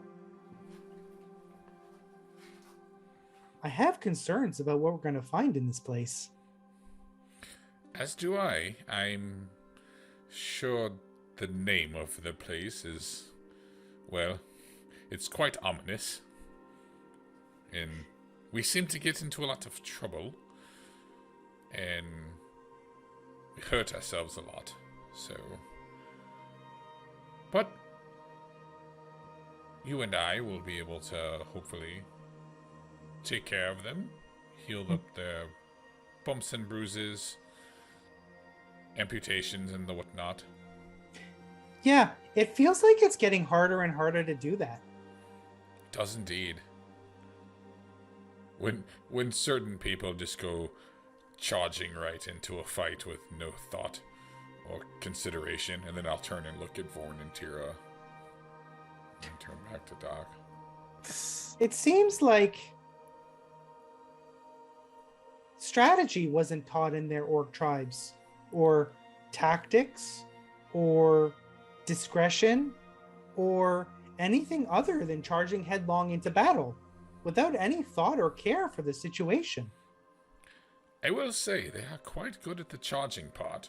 Yes. Not quite so good at the not getting stabbed part, though. Yes, that is true. But, well, hopefully this one will go smoothly, but somehow, and I just kind of look up into the mountains, somehow I think not. But, so, perhaps you and I should spend some time preparing before we get too deep into the mountains. Yes, it feels like, and Doc is going to glance back behind them. He's going to say, it feels as though there's a dark cloud and it's following us. I can't put my finger on it exactly, but it's there. I Even if you look can't behind see it. us at the back of the boat. There's no cloud back there. Doctor, did you just use a metaphor? No. A literal dark cloud has been following us. Can't you see it? Is there a dark cloud behind us? Yeah, good question. Jake. Jacob. I was waiting to see what Gary was up to. Gary. If Doc had constructed, has Doc weather? constructed a dark Damn right he cloud, does. or are you referring to the literal overcast sky? The literal overcast sky. Phenomenal. Does anyone want to attempt any fishing this afternoon while you're on the river? Or are you going to wait until you hunt? Break. I think Mizja will absolutely try fishing. So as we've been traveling, Mizja has been just kind of in awe walking around this boat. This feels like so much more accessible than the seafaring vessel we've just been on. And I'll probably, if I see any of the, is there fishing equipment on the boat? Yeah, I just see Mizia walking around. It's not a big boat. It's kind of like it's a river boat. It's kind of like the boats with Disney's riverboat ride, or Nice. what's the thing called that they made the Jungle movie? Cruise. Jungle Cruise. It's kind of like that, but a little more medieval. But you absolutely find sort of along the cabin, you find a small box, and inside it are some poles, like cane poles with hooks and weights for sinkers and little cork bobbers, and yeah, you'd absolutely be able to start attempting fishing. I will take a few minutes, and what I do is I reach into my satchel, I kind of root around in the stack of books a little bit, and I pull a book out, and I set it on the. There's like a railing? I'm assuming. I will set it on the railing carefully and flip through, and then I kind of like read, and I kind of like point at what I'm reading, and then I look at the fishing poles, and I grab some. I don't know if they're are they. I'll kind of check the line. I look back at the book, and then I'll take one, and I'll look. Is there bait anywhere around, or are these? You know what? It's a magical boat. Yeah, there's for some reason there's a small cottage cheese container that has some soil and some worms in it. Okay, I will take a minute, and I will I'm able to cast what's the name of the spell? Unseen Servant. There we go. Okay. I thought you were going to say you just cast your line in the water. I'm like, you don't have to cast a spell for that. And so I'm going to get Bernard to come help me. He's going to kind of hold the bait, and hold the. I show him to take a few minutes to show him how to hook the worm onto the hook, and then I just kind of test out, and I kind of test the weight on it, and I cast an absolutely perfect looped cast into the water. Well, we'll see how absolutely perfect that is. It looks great. Functionally, I don't know how great it is, but it looks fantastic. And to anybody watching, I just imagine they see as Mizia is over there doing all this and sets up the pole, casts a little spell, and then you see as Mizia casts, the other 3 fishing poles are all sort of magically standing up, and then the worm is rising up and going onto the hook. And Mizia, go ahead and roll me a d20, and I'll have you add your survival number to that, or subtract, as maybe. 14. 14. Okay. This cast goes in wonderfully into an area where the river bends around, and you're sort of making your way through, where it creates almost like a still section and then just these little like swirling eddies of water.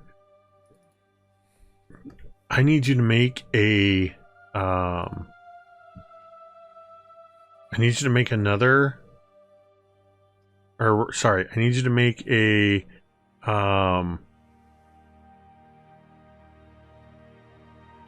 I need you to make a survival check, but also I'm trying to figure out how to do this. This is a survival check, but you're also sort of making an athletics check to reel in the fish that has just bit. So you can choose athletics or survival for this. It's really not going to matter because I rolled a 3, so it's either going to be a 3 or a 4. Okay. Damn it. So all of a sudden, the end of your pole goes, pew, bends under the weight of a large fish, and almost as quickly you hear, almost as involuntarily, whoop, from Mizya. Well, it'd be a Midwestern as the entire fishing pole is yanked right out of your hands and disappears below the water. Oh, shit. I look around to see if anybody saw. Everybody roll a quick perception check. I want to see if anybody saw what Mizya just did. I got a nat 1. I did not. Nope. I am preoccupied with something else. Yeah, 17. Well, Kahlo saw. Manistrad did not. What advice does Kahlo have for this? 17. Doc saw. So which part of it did we see? You saw the perfect cast, and then the line just go, the whole pole just go, bloop, and Mizya kind of looking to see if anybody saw. As magically another fishing pole is handed to them. Now, Oh. it does work a lot better if you don't expect them to jump into the boat with the bait. Yes, well, it seems I have the mechanics down. Not so much the strength part, which has always been something of a weakness for me. You could try tying it to yourself. Though Oh. you are a bit thin, you might go flying off the side That yourself. seems like a good way to go swimming. Do you want some help? I think that would be wonderful. It's Kahlo, right? Yes, and what I- was your name? Mizya. We have not had a chance to speak much, but obviously I've seen you around. I've heard so much about you. Dear goes on and on. Really? Doesn't sound like her, but okay. She's talk about you like you are some amazing hero. Well, she's not wrong.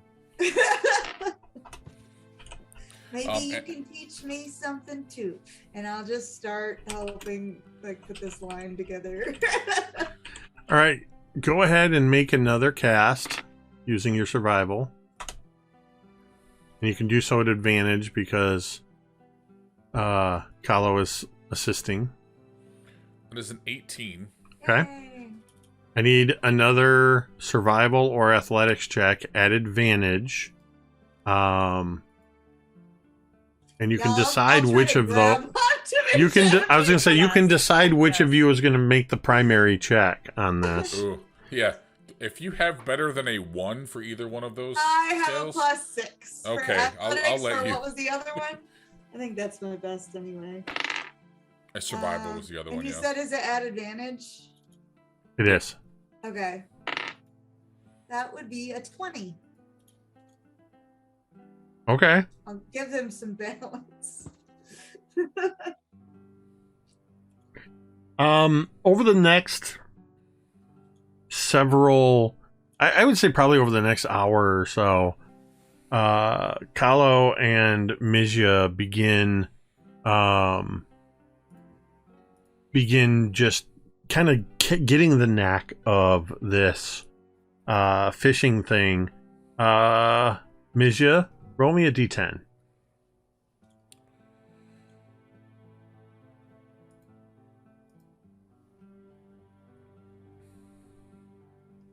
Ooh, that's a 7 on the D10. That's good. Together over the next hour or so, you pull in 7 pounds of fish. Damn, son. Okay. But keep in mind, you Good. also have something. amount. You have like 10 people on board to feed. Oh. Yeah. So, fish is going to be something you can add to your evening meal. As you all eventually, after a few hours, Manistrad sort of guides everybody on this bend where the bend in the river sort of goes north towards the foothills, so that there's a big chunk of grassland on the south side of the river where Manistrad has you all set up camp. just keeping the river between you and the mountains where there might be trolls. And you're all able to set up camp where I believe Vorn and Tira want to go hunting. Damn right we do. Hell yeah. Are we at nighttime or are we at dusk? Or It's no? What time evening. Evening. Yep. Tira would grab her bow and grab some arrows and grab her sword just in case and just be like, all right, well, we'll be back not long after nightfall. Vaughn, I think that's probably all the time it will take us to get something good, eh? Right. Just gonna go do some general hunting. Yes, indeed, some hunting. Get my hunting goggles on. Hold on. Mizia is going to, or Doc is going to look to Mizia, and he's going to say, "Those don't look like Vorn's hunting goggles. They're talking about relations, right?" Are they again? I don't know. They seem to talk about it a lot. I can't keep things straight with Vaughn these days. Yeah, didn't it Doc seem like sometimes sees shit that isn't there? didn't he seem interested in that half work from the boat? You really did. Did they have relations? I don't know. It's not really our business. Do you want to ask? Oh, it is our business. Oh, should we ask? Yes. Should we ask now? Yes, do that. Let me know what you find out. Vorn, Yes, I Doc. am already off the boat. Mizia wants to know if you had relations with the half work from the boat. Shatha? Yeah. By relations, do you mean? Tira is looking over her shoulder. No. Oh, Oh God. because No. No. Vorn, as Vorn puts his goggles down, those don't look like your hunting goggles, Vorn. I don't think I've seen those goggles before, have I? Listen, half my goggles got burned up in that. You know. Listen, it's You don't have an encyclopedia of all his goggles. Vaughn, come on. Wow. And then gonna go hunting. Doc is going to look back to Mizia, and he's going to say, "Tira seems really agitated." Keep asking them questions, Doctor. Okay. You are such a bitch. So, so is it wrong to have relations with more than one person in the same weekend? Vaughn, I never had- really think we should be getting going before the night falls. Yeah, and I've never had relations with anyone. Anyone? What are you talking about? Like, Ooh. Oh well, I think everyone, and he's going to glance back specifically to Mizia, seems to think that you had relations with Shatha from the boat and Tira. Behind Doc, the Rack and Crack sisters, one of them's going like this, and the other one's going. and like Vorn's eyes go super big, and he's like, it gets really serious for a minute. Like, what are you saying? Jesus Christ. So What am I saying? I thought I was clear. I was asking if you had relations with the half work and with Tira at the same time. Wait, no, in the same weekend. Yeah. Are you no? And I kind of like, where's my hunting? I don't even use a hunting bow, my axe, and Vorn just picks up his Doc is going satchel. to turn back to Mizia, and he's going to say, "Now Vorn seems really agitated." Tira He would say there's no real translation for this from orc into common, but it essentially means let's go, but it means that in a very, very urgent fashion.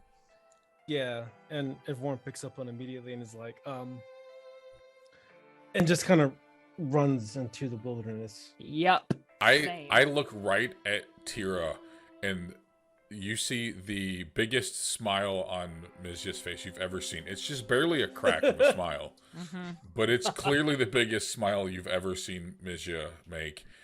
And then, yes, Good enough, Doctor. Let them be on their way. As Tira's disappearing into the wilderness, Doc is going to shout over to her. You should be nicer to Vorn. Relationships are a two-way street. They're best with equal communication. As opposed to one person dominating the other. That's not a way for a happy ending for anyone. Tira is cussing a lot under her breath as she tromps off after Vorn, who has since sprinted into the wilderness. Doc is going to turn back to Kahlo, and he's going to say, that was different. I just don't understand these sorts of things. It's all so much more complicated than it needs to be. Wait, relations? Yes. I mean, if they're not ready to have some little hatchlings, why are they even mucking about with it yet? Actually, I don't think, biologically speaking, a half orc and a human would have hatchlings. Well, you know what I have... mean. I was just a figure of speech. I wonder, though. You make a good point. What would you call the spawn of a human and a half orc? Would it be quarter orc? A quarter or a hork? A hork. I think think that that's would work. Yeah, but I think that's named for something else. Oh. Well, then I just don't know. Tira and Vorn, you just hear this conversation fading into the distance behind you. Just making things more awkward. As you head off into the wilderness to begin hunting. Yeah. And for a while, I am truly just hunting. I don't think it is possible at this point to do what I intended to do. Which was? I can't stop thinking about HR puffing stuff doing this back on the boat. Vorn is not hunting at all. He's got an axe. Like, we hunt with a freaking axe. He's watching Tira track things, and he's looking for the moment of entry to be like, hey, there were no relations, but she did kind of kiss me, and he's kind of thinking like, how's he going to phrase it? How we're going to say this? Oh, he's so nice. This is that moment in the sitcom where we hear the voiceover, Vorn's voiceover, with that like slight echoey sound. Yeah. I would like each of you. Once, everything is different. I want each of you to roll d20s. Vorn, because you're not actually hunting, you're just going to roll a straight d20. Tira, you're going to add your survival score to your d20 roll. And I'm going to consort with Ditto real quick. Like, bruh. She kissed me. Should I bring it up? Should I say it? Like there was. I think I saw it, didn't I? No, you came down after the kiss. Strongly implied. I mean, there was definitely pheromones in the air. Something had happened, and I wasn't exactly sure what. Okay, gotcha. Okay, I got an 18, by the way. Okay. And I got 19. Strong. Okay. Whoa. Okay. Damn. Okay. Okay. Vorn, I need you to roll a d100. Tira. Yeah. I need you. Roll me a d20. 77 on d100. 15 on a d20. Delta Green says. All right, so 15 on a d20. This is absolutely fitting for this party. Tira, you have picked up tracks for a what looks like a giant boar. You absolutely recognize the tracks, and you see signs of it rooting, and you have picked up its trail. Yes. Awesome. And I'm just like, Tira has said something like, something dismissive and just like, I got it. And that's about the last thing she has said to Vorn for like many, many minutes. And she just seems intensely focused.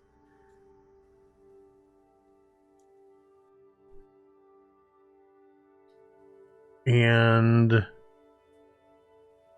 so you're tracking along, you're following these, and Vorn, you're just sort of I'm trying to be stealthy, and I have So- a hand throwing axe if needed. both of you make me stealth checks.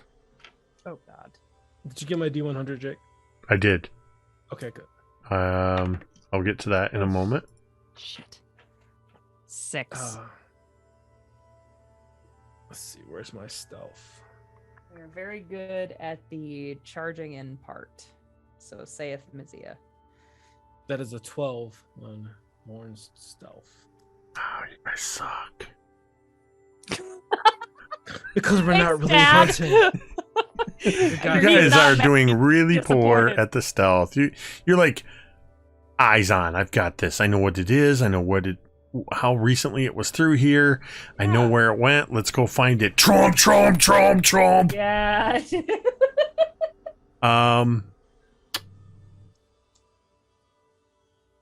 Okay.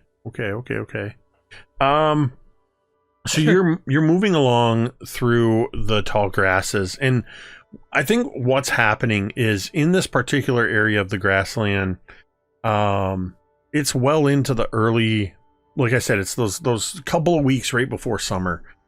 Things are starting to get really green. This is very fertile soil near the river, so things are growing up tall, and there's some of those there's quite a bit of like briars and some of those things that are sticking to you, and so you're getting I think it's the lack of stealth is more of you're getting these large, like the puffball briars, but they have like inch spikes on them, and they're like hurting. They're not doing damage to you, but causing you to have to stop and pull them off and move around them. Making a lot of noise. Yeah, so it takes you a little bit maneuvering around, and you're making a fair bit of noise, and you hear ahead of you in the brush, you hear the sound of something moving away from you quickly, and then you hear this sort of snorting, this sort of, and then you hear this loud squeal as it goes taking off through the brush, and you can see the brush sort of moving a bit, but you also notice there's some other thing moving through the brush quickly behind it. You can see sort of like the brush parting maybe 30-40 feet away from you, and then you watch as the first thing sort of like ripples in the water, turns, and it's now running right at you. And I need Tira and Vorn, I need you both to make dexterity saving throws to dodge out of the way of this boar that is this giant boar that is charging at you. Oh, nat 20. You dodge out of the way without a problem. I get crushed with I'm gonna reroll that. How much? Well, hold on, real quick. With my nat 20, can I help Vorn? Can I biff him out of the way as well? I Perchance? will allow you your nat 20. Here's what I will allow. If Vorn leaves his roll as what it is, you can knock him out of the way and you're going to take the hit. I will do that. Oh, geez, you're gonna do that. 100%. Okay. Oh gosh. So, as this, where did it go? Where is it? Okay. So this giant boar, you see what's happening, and you're slammed into, Vorn, by Tira as she shoulder checks you out of the way. Tira, you are going to take, and because it's charging, it's going to be extra at 2d6. You are going to take 18 points of slashing damage as this giant boar barrels into you and just gores into your hip with its tusk. And as you get knocked sprawling next to Vorn, the two of you are sort of in this, in the grass. You see this. It's hard for you to even get a sense of what this is or how to understand it as this brown blur of the boar shoots past you.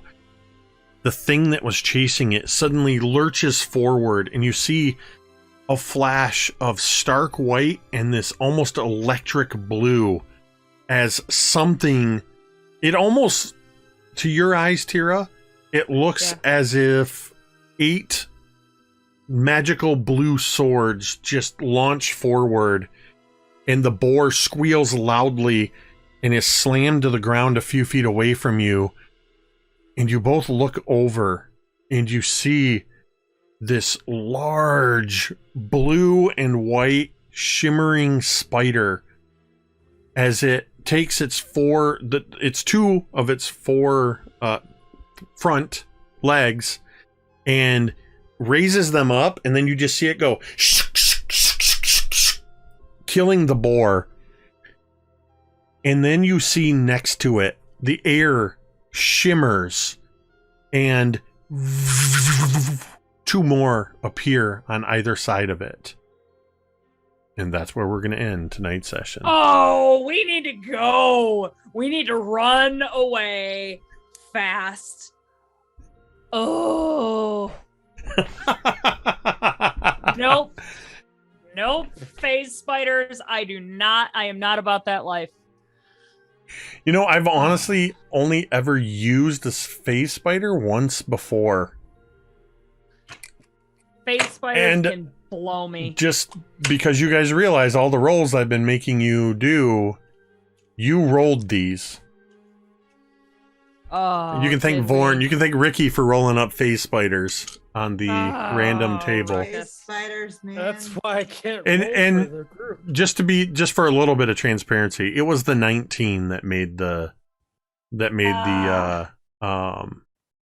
thing happen. Damn it. It varies. There's a lot of things that change what the range is, but yeah, when you rolled a 19, I'm like, oh, on top of a failed stealth check. Real quick, as these spiders appear and everything, Vorn thinks to himself, like, shit, I had more to say to this woman before this night was out. Things never go as planned. There's always something in the way. And then he grips the back of, like, the hilt of his axe. That's all. There's always something in the All right. Well, we'll find out what happens next week. As maybe per what Gary is suggesting in our side chat, maybe Ricky and Carrie want to roll up some extra characters just in case. Oh, Gary. Okay. He's like the devil on your shoulder, Jake. Don't listen to him. Look at how cute I am. You're not.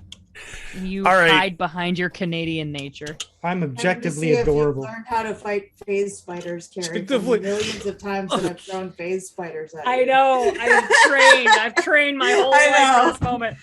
Well, Objectively adorable. That's great. like I said, we'll see what happens next week. I already know next week is going to be episode 44. It's just a phase. No. Yep. Maybe. No, it's gonna be it's just a phase ... spider. Phenomenal. Can't be anything. But yep, that'll be next week. In the meantime, you can tune in tomorrow night to fortnerd.com on Twitch to catch our penultimate episode of The Dreadful Tales that I've forgotten what I called that session. I don't remember the title of that episode, but Nor do I. it was probably something funny and a pun. And what's going on Wednesday? I feel like there's something happening on Wednesday. Is there something happening on Wednesday? My brain is taking a quick vacation. What is today? Nope. But Thursday, is Cinco de Mayo, but it's also Dawnbringers, the Wild, Beyond the Witchlight, and Friday, Untraditionally Arcane, over on the Nerdarchy channel. Yeah, if you haven't already followed the channel, just follow us. We got lots of great games coming up and lots of cool stuff going on.